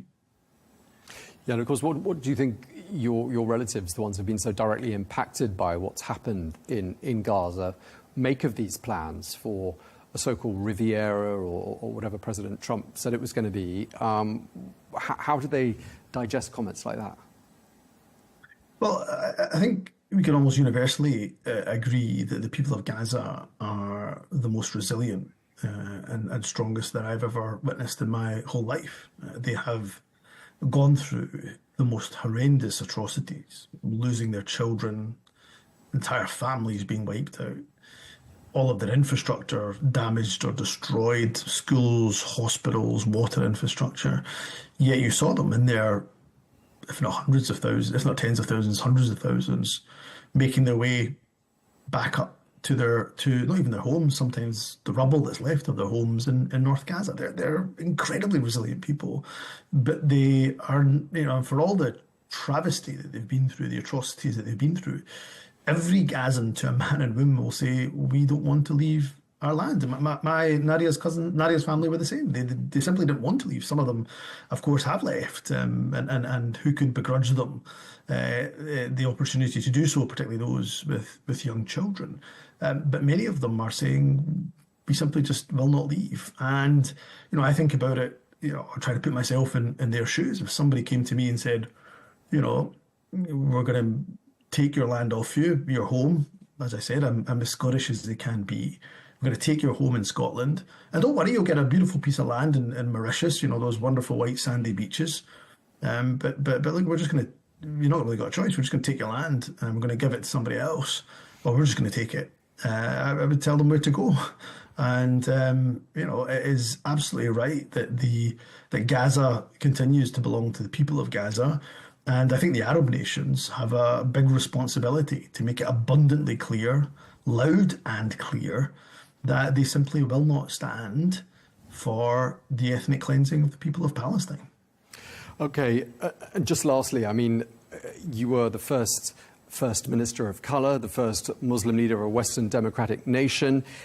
You've stepped back, obviously, from being first minister. It's been reported you're going to stand down as an MSP, but you're not even 40 years old. Just lastly, this cannot be the end of your career. What are you going to do now? I'm hurtling towards 40, I should say. I've got a couple of months in my 30s left. But look, I would certainly take a step back from party politics. But what I'd be keen to do is continue to use the expertise and skills that I've gained, what to do, what not to do, to try to help with some of the most pressing challenges our world faces. And that includes conflict. We have far too much conflict in the world, and we've talked about just Gaza, and think about all the other conflict that exists across the world. If I can use those skills in conflict resolution, but also in tackling the rising threat of the far right, those are the kind of areas that I'm interested in.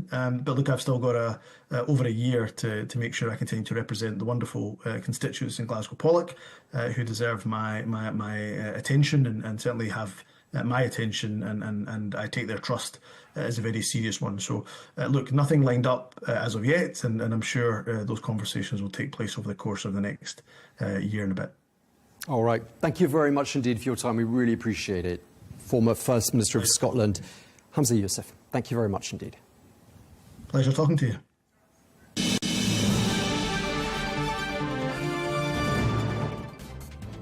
Well, that is all we have time for on this special edition of Global News Today. Thank you for watching. Be sure to join us again on Monday for more exclusive interviews. Until then, bye-bye.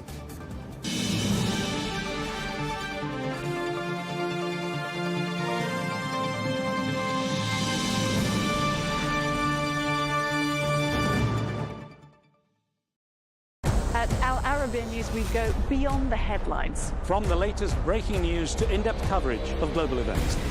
We're not bought or sold. Nobody owns us. The loss of life, the destruction of property. The conflicts are such a terrible thing. Context and analysis to help you see the full picture. The world is in a very dangerous place. Join us on Arabiya News, It's very impressive. where knowledge meets perspective.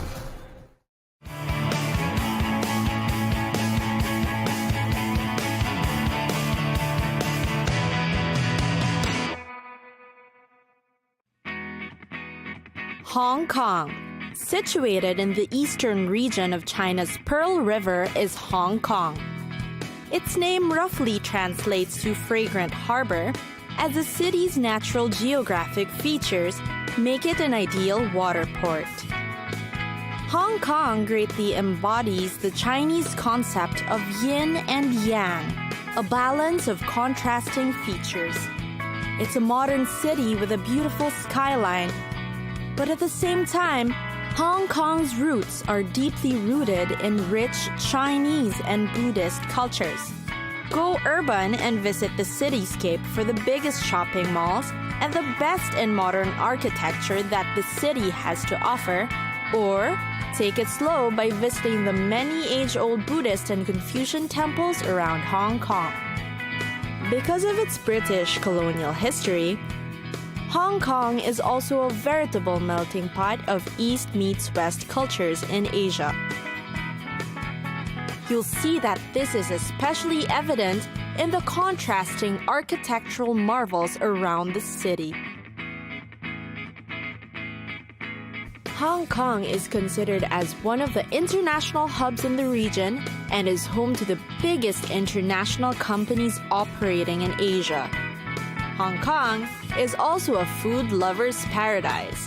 Whether it's big fancy dining like Hong Kong's award-winning Tim Ho Wan, or just your hole-in-the-wall food stop, there's bound to be something for you.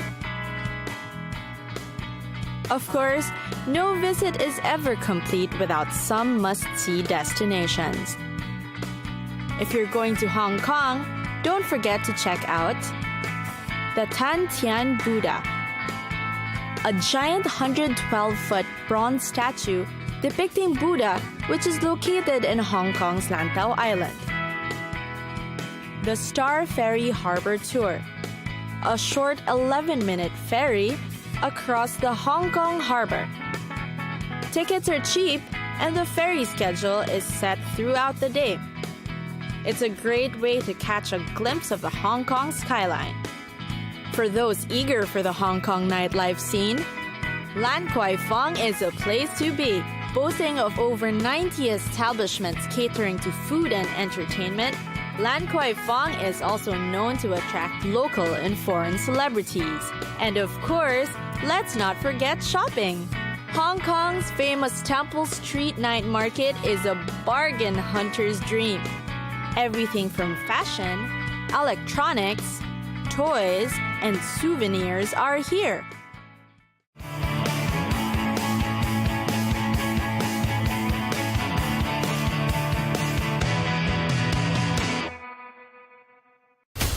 From the White House to Gaza, Kiev to Beijing, elections, economics, and the environment compete with conflicts and other complex issues for our attention.